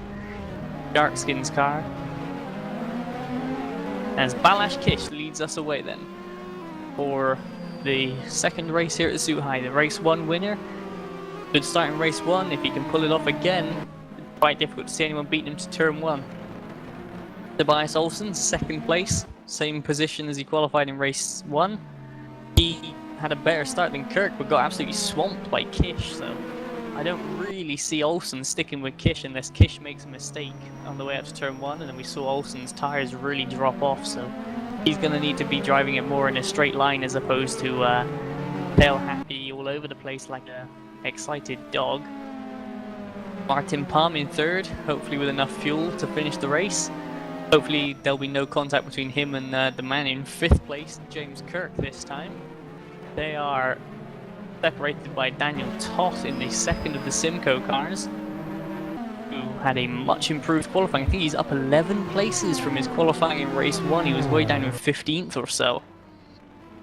We'll have to wait and see what Toth can do, but I have a prediction that he could end up on the podium, because he was certainly a little bit quicker than Palm and Olsen through at least the middle part of that last race.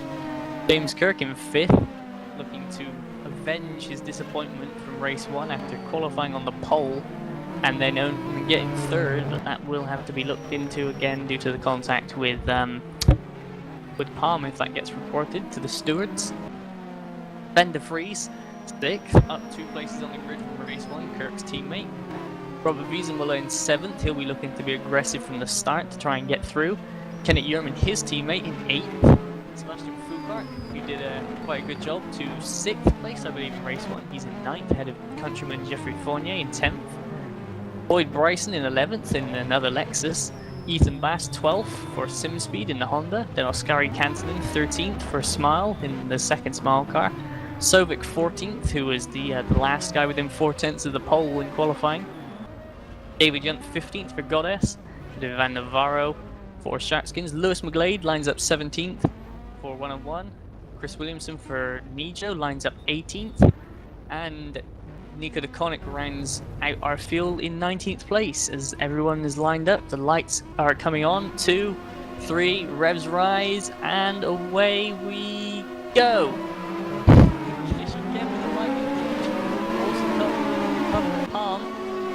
Toth with a good start. Top 4 really have moved away. Wiesenmuller's passed both Walters, but he backs out of it because they're going 3 wide. That's a really stupid idea, going 3 wide through there. Sovic's off, Foucault's off, Yunt's off. There's a big incident in the back. Chris Williamson's involved. Lewis McGlade also off. Kantanen and DeConnick involved as well. And Nico DeConnick is stalled. Hopefully he'll get that one started. But back to the front. Kish has pulled out 6/10 already on Olsen. The freeze up to 3rd as we lost DeConnick, who evidently couldn't get it restarted. Toth right in behind them though. I really wonder what happened through the first corner. We'll have to have a look at that later on. Palm in 5th. James Kirk in 6th ahead of Yerman.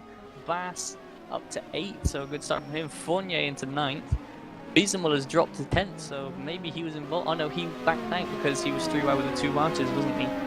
Sovic in 11th, and 1.6 second gap back to Bryce. So that's obviously where the incident recoveries are, and he's followed by Yunt, Navarro, Foucault, Chris Williamson, who got caught up in all of that, as did Oskari Canton and Lewis McGlade still going, and they round out the field at the moment due to DeConnick stalling and not being able to get back going again. As we come around to finish the first lap, and Balazs Kish already has a second advantage, or 0.98 over Tobias Olsen. Olsen really needs to get his running shoes on if he wants to catch him. De Vries there, and look at that, Toth and Palm through for 4th. Good move from Palm, and Kirk's taking advantage. James Kirk through into 5th. Very opportunistic there. Kenny Yerman taking advantage. I think he's a bit too far back, but Toth's definitely going to have a go back at Kirk. Here he comes. Toth on the inside. Kirk didn't really give him too much room, but nonetheless he's ahead. And Yerman gets a better exit due to Toth being held up a little bit by Kirk, and Yerman goes past into 6th. So in the space of 5 corners. Oh, Yerman's gone past Kirk. Oh, and he's not done that very well. He missed, brake too late, missed the corner. He's going to rejoin an 11th behind Sovic. That's a bit of an eventful couple of corners there for Kenneth Yerman. He'll need to get back on the recovery drive again like he did in race 1. As Bass in 7th, he's under attack from Fournier and Wiesenmuller. These three are going to go 3 wide, all 3 different makes of car in this race. They're 3 wide into turn 11. This is awesome. Ethan Bass doesn't know which way to defend. He's stuck in the middle.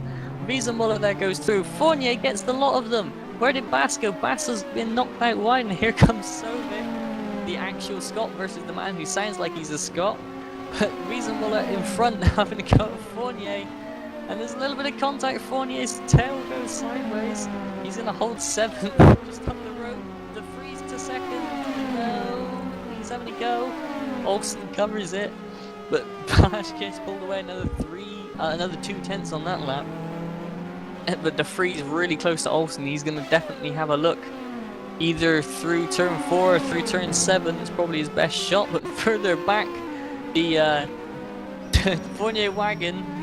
As Wiesenmuller, Bass, Sovic, and Yerman's always back onto the back of it, and with Boyd Bryson and David Yunt not too far off themselves, Sovic going to have a little look at Ethan Bass way back there, but Olsen's covered De Vries. Is De Vries going to have a look into turn 9? He's pulling out. Is De Vries going to try and outbrake him? He does. De Vries to the inside. Makes the move stick. Sven De Vries now has 1.3 seconds to close on Balazs Kish. And I reckon he can do it. Ben is a very aggressive driver when he needs to be, and right now is one of those times where he needs to try his best to catch Balazs Kish. But Olsen's going to try and stick with him, maybe trying a little bit too hard there and gets a bit sideways. But that sideways has given Martin Palmer an amazing run. Palm through the slipstream. Is he going to go through into turn 14? Yes, he does. Martin Palm up the inside. That's Palm back on the podium. Scott Sovic's retired from this race. That's unfortunate for Zenit. But Olsen with a great cutback through turn 14, back up the inside of Martin Palm, and he's going to make that stick as long as he makes the corner, which he does. Palm right behind him, so is James Kirk with Daniel Toth not far back. Fournier still in 7th. Yerman's up to 8th. They must have been coming together because Wiesenmuller's way down, Bass is way down, and Sovic's out of the race. Not sure what happened to those guys, but unfortunate enough as it may be, Lewis McGlade's still going in 17th at the back of the field, but Chris Williamson and Oskari Canton aren't too far ahead of him. But Bass, Foucault and Wiesenmuller, they're battling over 12th. Navarro finally not being involved in any contact. He's really on his own in 11th. There's been, Yerman's gone sideways. Now Yunt's right on the back of him. Although Yunt seems to have checked up because of Yerman being across his line, so Yerman gets away with that one just. Toth now catching up to Kirk, who seems to have fallen back a bit from Palm and Olsen. But De Vries, now that he's through on Balazs Kish, Kish seems to have gone like a rat up a drain pipe. He's pulled away another 3 tenths in 1 lap. And that is gonna be tough to catch for De Vries, who seems to be a little bit better through that final corner, through turn 14. Seems to be a touch better than Kish. So we found something that Balazs Kish isn't the best at today, and that's through turn 14. Now if De Vries can time a move so that he can catch up, if he can catch up, and then set up through turn 14 for a late braking maneuver into turn 1, I reckon that he can get Kish. Meanwhile, Olsen, Palm, Kirk, Toth all holding station. Fournier is really on his own in 7th at the moment as there's been yellow flags. That's Olsen. Tobias Olsen has spun. Oh, and he's rejoined. He's gassed up too much. He's spun again. Olsen's really having a bad time. He got wide over the curb, spun it, and spun it as soon as he got back onto the track. He's now going again. He's 10th, but on the inside of the track, so hopefully Olsen will not impede Wiesemuller and Bass and Co. as Olsen looks like he may have a puncture, or at the very least some suspension damage after hitting the wall.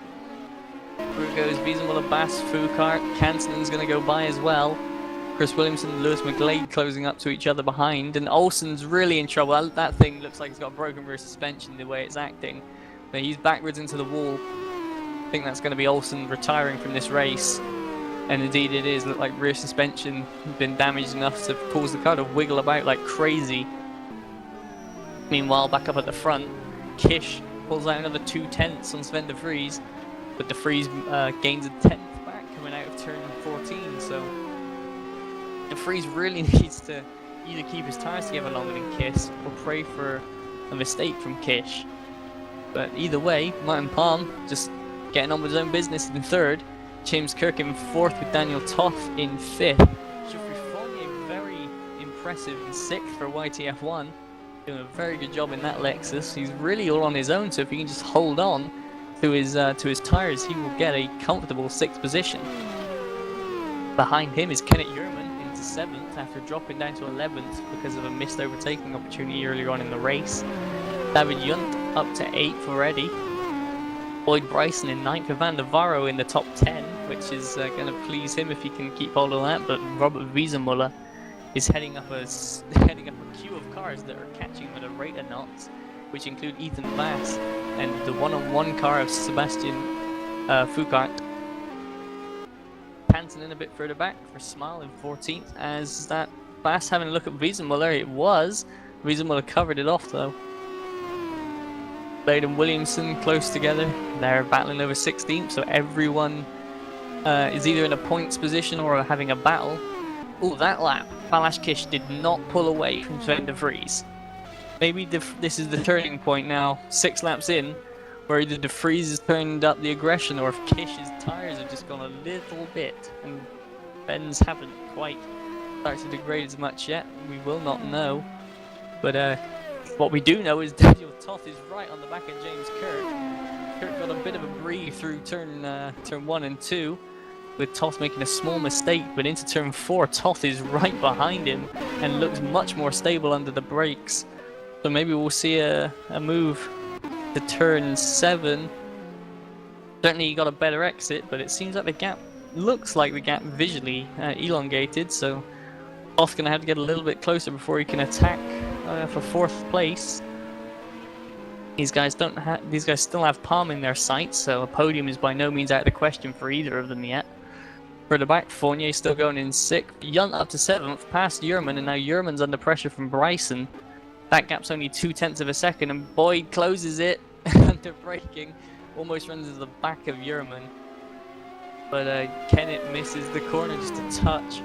And now Bryson's going to be on the run out. Not in the slipstream too much though, so I don't think Boyd's going to have a go through here. Might have go through turn 14 though. Lewis McGlade has passed Chris Williamson into the final points paying position. So those two are having a nice little battle. De Vries closed in little tiny bit on Kish that lap, according to my timing. So De Vries is coming. The question is he going to be able to get there fast enough? In behind, Martin Palms kept James Kirk at bay, but Daniel Toth has fallen off the back. Further behind though, Yerman and Bryson, they're still really close together. Yerman had to hold off a move from Bryson through that turn 1 that time. But Boyd's gonna try and have a good run out of turn 4. I think about having to move into turn 7 if it's a good enough run. It is a good run, and he's gonna have the slipstream. And it seems like the Lexus a little bit down on top end speed from the Nissan, as Boyd's going for it anyway. Boyd with a good move, gained about 0.3 under braking for that one corner alone. Attacked Yerman, I bet that woke him up. Now Kennett's going to be even more more careful about leaving room on an apex. He'll just find a Lexus in it. Further back, Wiesenmuller's lost the place. Fukart's gained 2. Bass is on the outside and on the attack. He's trying really to get past Wiesenmuller and up into that 12th place. But yeah, back to this battle for 8th and 9th. Looks like Yerman may have got a little bit of reprieve as Boyd is fallen off the back a touch. Back up towards the front. Let's check the gap from Kish to DeFries. It's 2 seconds now, up from 1.9. So Kish is answering back. These two very similar lap times, 24.8 to 24.9. Quite close, and then James Kirk also in the 24.9s, but seems to be a bit less consistent because Palm's pulling away from Kirk, who's also pulling away from Toth. Fournier actually seems to be holding station to Toth on that lap. Oh, Yerman. And at Yerman, I'm hearing made a mistake, and now Bryson's right alongside him. Yerman's braked later and gone to the inside. Is Bryson going to look to get a better exit? I think that is what he was looking for, but he didn't achieve it. His 11th place. Foucault, Wiesenmuller all over him. Like Wiesenmuller went for the apex. Foucault was just a little bit lazy. Didn't quite get there. Wiesenmuller did. And now these two are battling, and Ethan Bass is right with them as well. A little bit further back, Lewis McGlade looked like he made a mistake, and Chris Williamson's overtaken him for 15th. As battles through the field, it seems. Check back on the leaders because they've... Oh, Kish. That lap, new fastest lap of the race, I believe.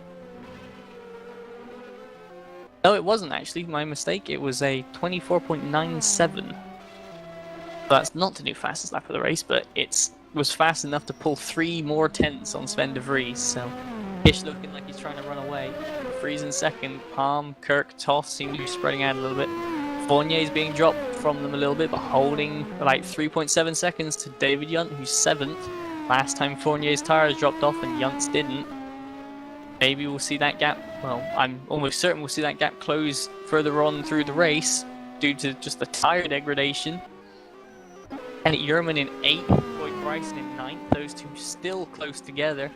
Boyd, I don't think is going to have a little look for a while. He's dropped back, but gets a better exit from that corner than Yerman. Not close enough to have a go into 9, in my opinion, although Yerman, I don't know why he just ran to the complete left-hand side of the track, but oh well, there must be a method to it. He stays ahead of Bryson, actually pulls out just about 100 through that section. Further back, oh, Wiesenmuller down to 13th. He's been passed by Bass somewhere, and Foucault and Bass are squirreling away. Wiesenmuller now under attack from Kantonen, who was involved in the turn 1 bump, and you can see there some fingerprints of that on the back of Kantonen's car. He's now on the back of Wiesenmuller. Chris Williamson and Lewis McGlade again still running quite close together as Williamson in 15th goes around. Is he going to be able to rejoin in front of McGlade? No, he isn't. McGlade back up into the points for 1-on-1. Getting back forward. It seems like de Vries has just answered back. Ben de Vries, as his last lap was... Can't see it from this screen, my mistake. But his last lap was definitely about 3/10 faster than Balázs Kiss. So de Vries trying to answer back as best he can, but Kish is just sort of slowly getting away from him. Over the course of a number of laps, the gap now up to 2.2 seconds, so from lap 2 to lap 10, the gap has only increased by 0.2 of a second. Really a detriment to how close these guys are, time-wise, to each other. Maybe if de Vries had qualified on the front row, got a good start, we'd be seeing an epic battle for the lead right now, but as it stands, de Vries is just trying to close in on Kish. Gap now to 2.4, so maybe a small mistake from de Vries through Sector 3 there. Martin Palm still hanging on in 3rd with Kirk 1.4 seconds behind him. Daniel Toss starting to fall back a little bit, 2 seconds to Kirk, near enough. Fournier 6 seconds behind him, Yunt starting now to catch him. The gap is south of 3 seconds right now as Yunt sets his fastest lap of the race. Starting to get towards the halfway point now, so if anyone's going to be pitting for tyres, I'll do it now as Bryson up the inside of Yerman. That is a good move for 8th place. Caught him in turn 1. Went by, and we'll see if Yerman has any answer for him. But in addition to that, both THRs losing a place in turn 1 because Wiesemuller has been passed by Kantanen. Wiesemuller is back down the inside. This is for 13th and 14th position. Wiesemuller retakes 13th. Back ahead. Yerman in the braking zone. Tries to have a go at Bryson, but gets a bit squirrely on the exit. So, doesn't succeed, and maybe Bryson has enough of a gap that he needs to run away. And try and keep hold of that 8th place as best he can. Maybe push for something more. Foucault catching Navarro, hand over fist. Bass is coming with him. This is going to be a 3-way battle for 10th place before long. If Navarro went over the curb there, lost a little bit of time. The gap from Navarro to Foucault is now under 0.4 of a second. Foucault closes in under braking. The two Lexuses closing in on each other quite quickly. The Shark Skins and the one-on-one with Ethan Bass in behind in the SimSpeed Honda, looking to try and get a move done on either of these guys, preferably both from his point of view, to get into the top 10. But meanwhile, the battle for 15th, Chris Williamson right at the back of Lewis McGlade again, so everywhere in the field someone is close to someone else, with the potential exception of 5th place, although I'm not sure Daniel Toff will mind too much about being on his own when you're getting the haul of points that 5th place gives you. But Yunt, now the gap has closed 0.9 of a second on Foucault, on Fournier, my mistake. And Navarro, sorry, for 10th and 11th. Foucault up the inside. Navarro's been shuffled out, but can he get a better exit than Foucault? Looks like he has, but a man's going to have to go around the outside. Which way does Ethan Bass want to go? Navarro on the inside, breaks early to allow Foucault his position, but almost gave up a position there to Ethan Bass in return. One of those no-win situations for Navarro. Wiesemuller's fallen back by about 3 seconds from these guys. Antonin fallen back from Wiesemuller. So probably some issues for those two. Back up towards the front, the gap between Kish and De Vries is still at 2.5 seconds. So these two matching each other, it seems, over the course of a couple of laps. Gap not really going anywhere. Or Kish wouldn't mind. He'll take another race win and another 25 points.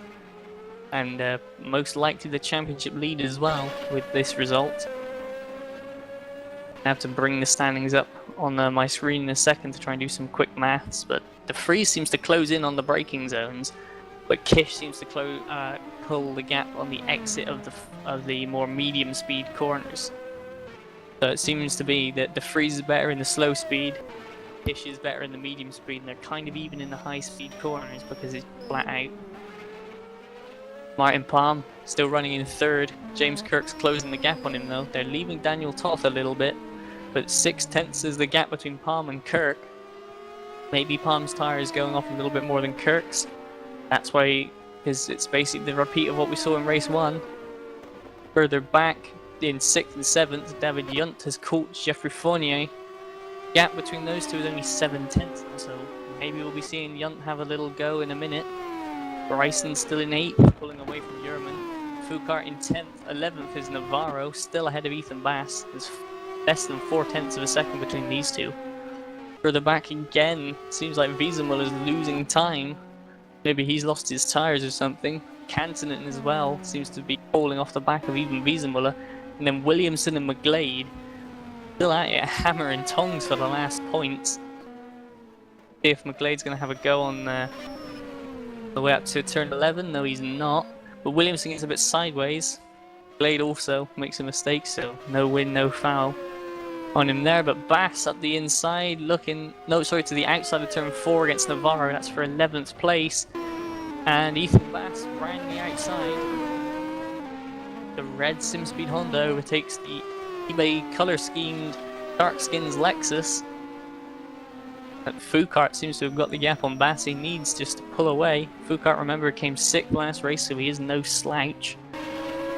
German in 9th, Rice in 8th. Yunt now within 3/10 on Fournier. We're going to be seeing a move here very, very soon. This would be for 6th place if Yunt can make it. Not right now, the number 66 car going for 6th. Try and set one up through turn 14. Maybe try and outbrake into turn 1, although Yunt looked like he was going to have a little look into 14 there. Maybe just try and put Fournier off. Seems like Yunt had a bit of worse mid-corner, but a much better exit. He's coming up to the back of Fournier to the inside. Not going to make it in time though. Fournier locks the brake. Yunt doesn't. That's going to be taking time out of Fournier's tyres.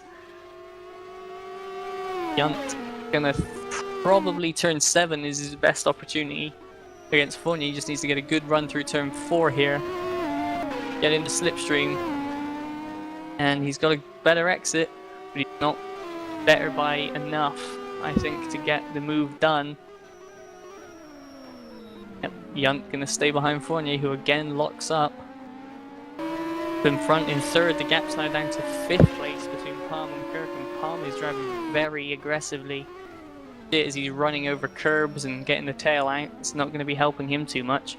The gap for the lead, Kish has pulled 9/10 of a second over the Freeze while we've been watching other things. So it seems like Kish deciding that now is the time to push. Freeze is falling further and further into the distance, 3.4 seconds the gap at the end of this lap.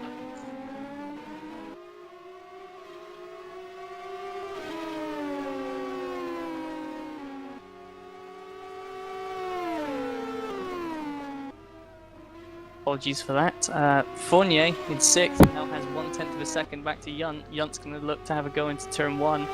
Fournier goes incredibly defensive. Yunt trying to even go to the inside. There's not enough room there. And Fournier holds the position, but Yunt's going to try and look for the inside through the turn 3 kink. Thinks better of it.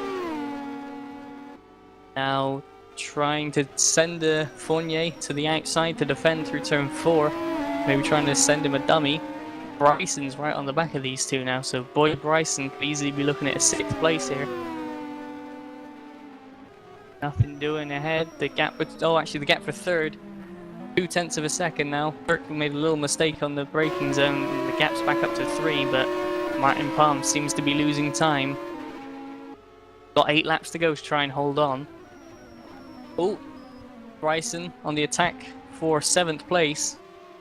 Seems like Yunt's now having to switch his focus from attack to defense. Seems like Fournier could be getting the break he needs, and if Bryson and Yunt go for an overtaking maneuver and cost each other time, Fournier could potentially run away and hold on to that 6th place. But who knows, further back, Wiesemuller catching Navarro, but that gap's still pretty big. And Williamson's pulled ahead of McGlade this time, so that's for the final point. Williamson's position at the moment, but likewise, Fournier to the inside, across the start-finish line. Yunt going for the outside. Yeah, Yunt seems to be trying to get that cut back. Oh, what's happened to Bryson? Bryson's gone off. Seems like Yunt cut back, and Bryson wasn't really expecting it, so drove off in avoidance.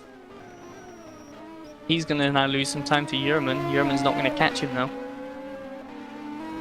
Further back, everyone's running kind of spread out. Back to the McGlade-Williamson battle for 15th.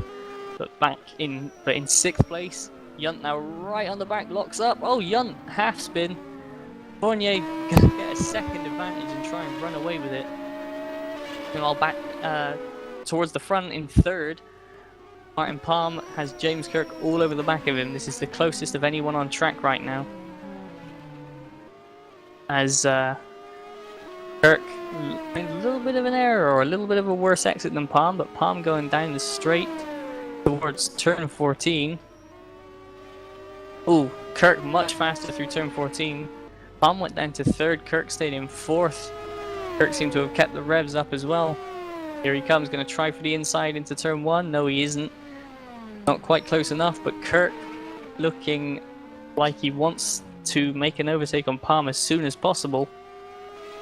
They've both dropped Toth a little bit. Toth now 3.5 seconds behind. Kirk looks for, down the outside, looks down the inside. Palm gives him plenty of room. Kirk through into third. Is Palm gonna have an answer for him? Goes to the outside. Gonna have a look through 7. If he can try and get a cutback, get past him on the exit, that's probably what he's going for. But Kirk runs right out to the edge of the track to try and block Palm's momentum. Palm still gets a better exit. Is he gonna look for it? He looked for it on the inside into 9. Almost. He didn't make that move stick. Kirk now has gained an 8/10 gap on Palm, and Toth has been brought back into it. Battle between Fournier and Yunt starting to close back up a little bit, but Yunt made a small mistake, so gap has been opened up again. Let's just check on the leaders. 0.4 of a second, the gap has increased, so it's now 3.8 seconds between Kish and DeFries. James Kirk made a mistake on the exit of that corner. He gets to turn 14 and Palm goes to the inside. He's going to be through even before the turn 1 braking zone. Through and clear. Oh, but Kirk packing back around the outside. Very good job there from James Kirk. Showed some great awareness. Palm braked early, having been off of his normal line. Kirk just drove around the outside of him. Now Toth is really back into this battle for the podium.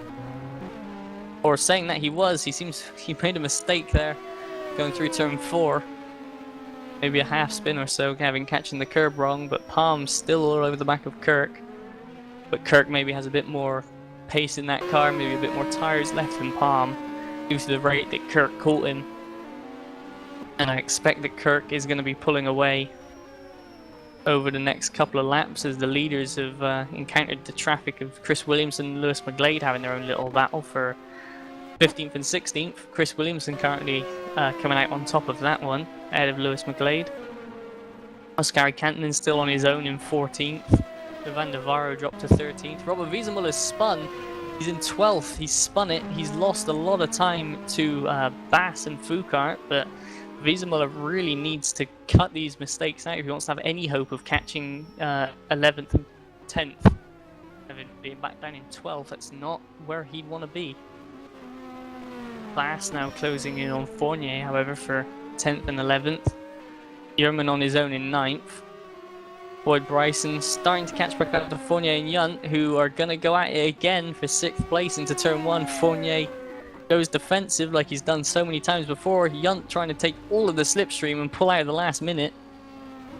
Hasn't made it work though, but this time looks like he's got the cutback. He's got his nose inside, a little bit of contact. Fournier chops across through the turn 4 kink, and on the run into turn 5 is Yunt gonna brake. Into turn 4 is Yunt gonna brake late? No, he isn't. Gonna try and set himself up for a good exit, but they both were closing on Toth for a little bit, who made a small mistake just up in front. As Yunt now ducks the inside, ducks the outside, ducks every which way, goes sideways. Fournier just not phased, just drives around the corner. Yunt now within 0.3 of a second, and Bryson back in this. A little bit further back, Foucault and Bass still the same sort of gap, 0.6 of a second. It looked a bit closer. Speaking of close, Yunt's getting closer to Fournier. Fournier clips the curb, maybe a little bit too much, and Yunt's going to have a run. Going to move to the inside of turn 11 on the brakes. Goes past. Fournier going to try and attack back though through turn 12. Yunt moved over a little bit too much from that angle, but Fournier tucks in behind. His hope now is going to have to be to set up a move out of turn 14, which he hasn't done. He's made a mistake. Yunt's going to have a gap. Maybe it's the gap he needs, but Fournier is going to definitely have to switch his focus now back to defending from Boyd Bryson, trying to hold on to that 7th place. Fournier goes defensive. Bryson just trying to wing it around the outside, and he's right around the outside. He's gone off into the gravel, gets his way out of it though, rejoins. Hasn't lost a position, but now Kenneth Yerman's only 1.2 seconds behind him. But Yerman's being caught by Foucault and Bass, who are closing in. Bass actually closing in on Foucault, so could be a battle for 10th before long.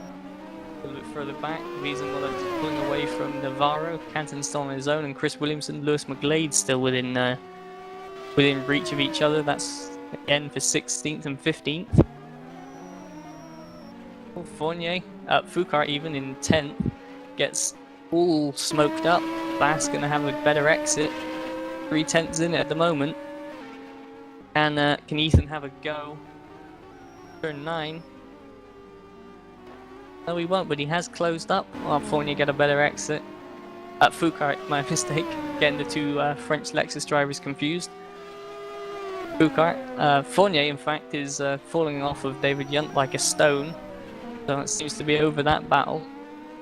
Speaking of battles, though, Martin Palm certainly has not given up on his idea of 3rd place. He's charging at James Kirk, the gap down to half a second, having been up as high as 6 and 7/10 earlier when I checked.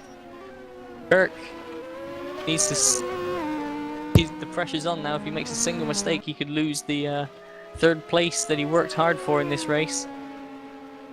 But looking back, it seems like Foucault has stayed ahead of Ethan Bass. Oh, Cantonen spun it. He's all on his own, but that's still not what he'd be wanting to do.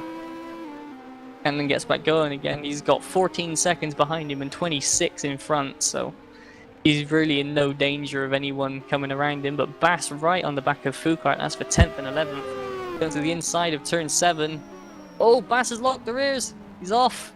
Managed to hold it and doesn't come back on track to take out Foucault. But Foucault gains 10th place and is now setting off after Kenneth Yerman again.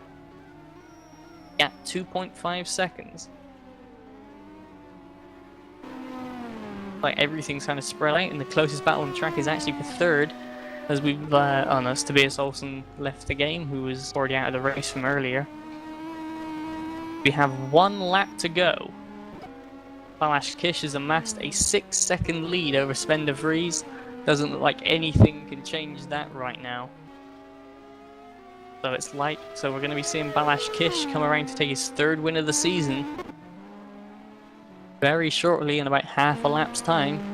Vries in 2nd. Another good run from Wouters, keeping them in the team's championship hunt. James Kirk, likewise, 3rd place, going to help keep Wouters up in the championship. Martin Palm, though, hasn't given up.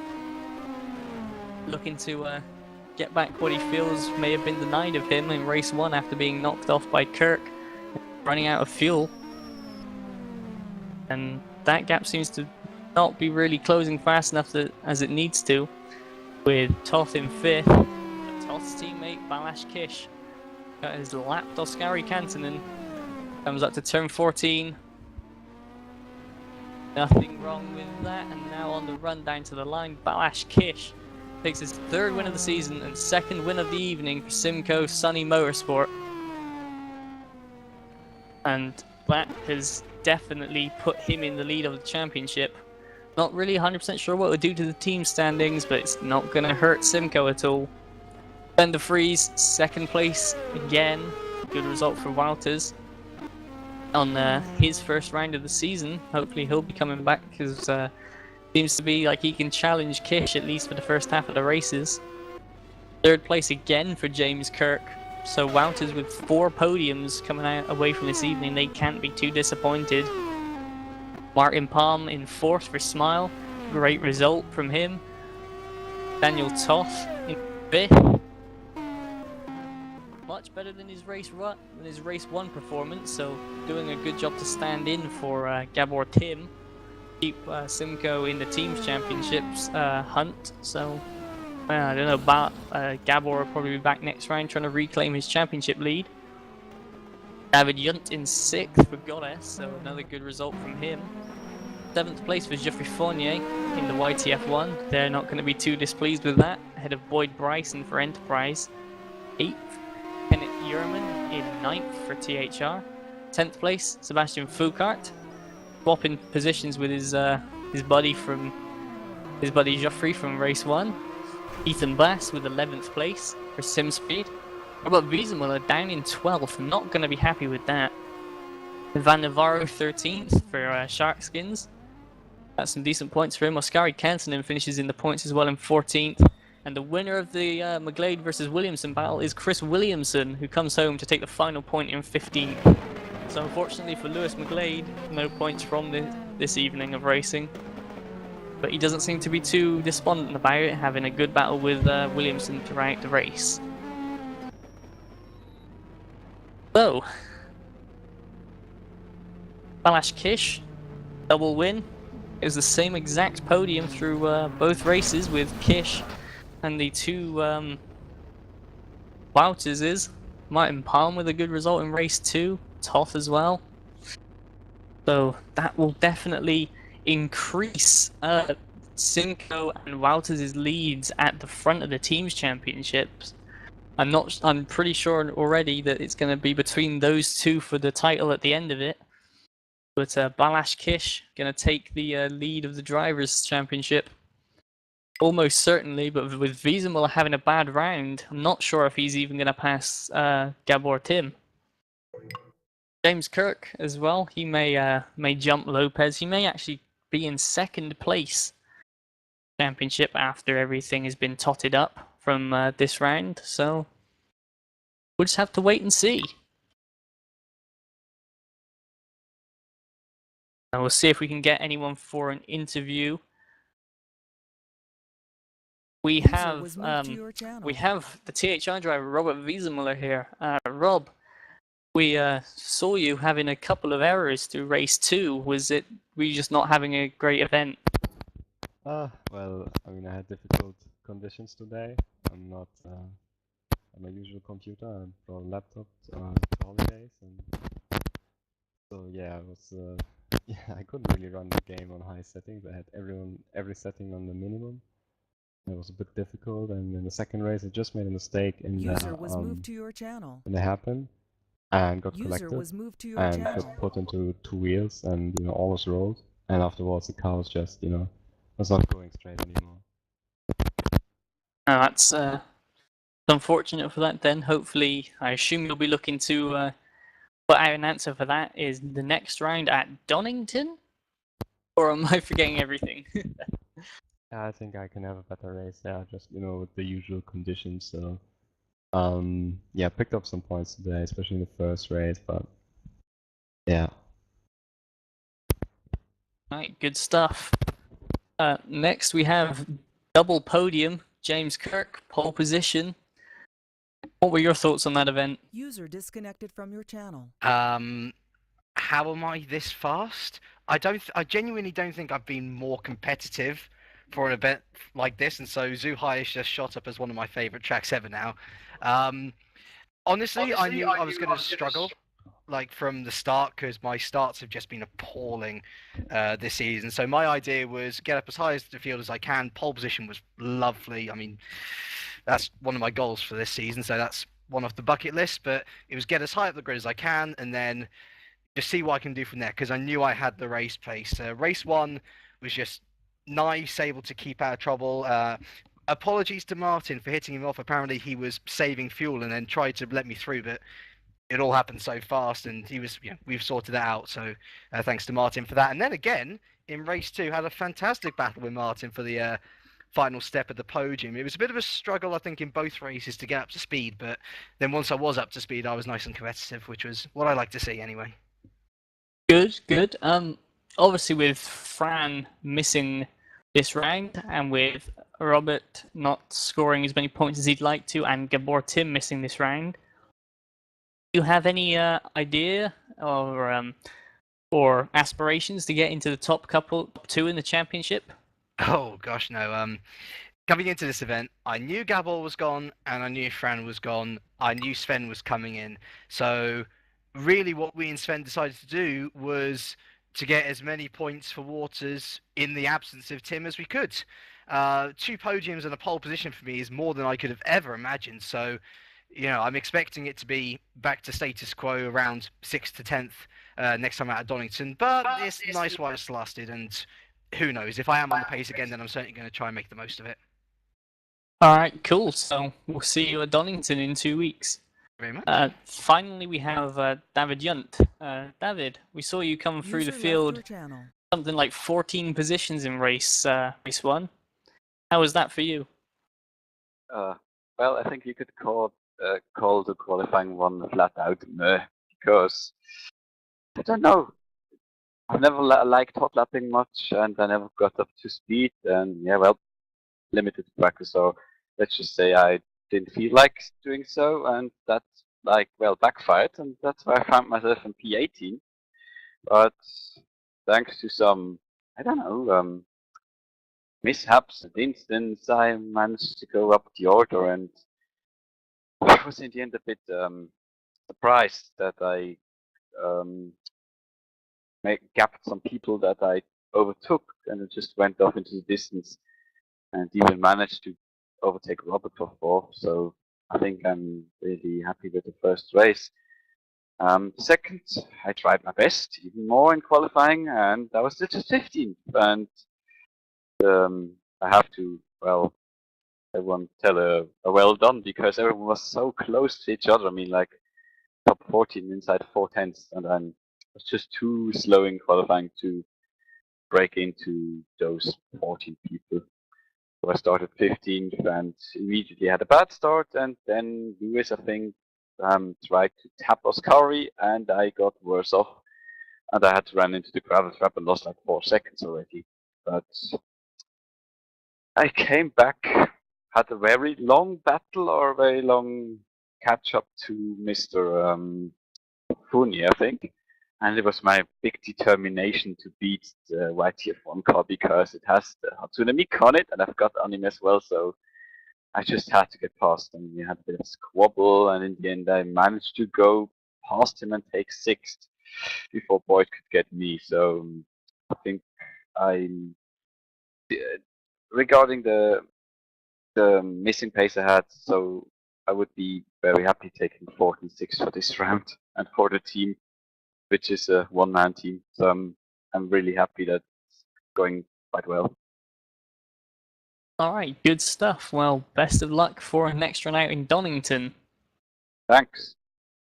And we will see all of you in 2 weeks' time at Donington, hopefully with the main commentators and them not having technical issues. So, from China and from Tommy Oyala, I've been Mike Bell, and we'll see you next time.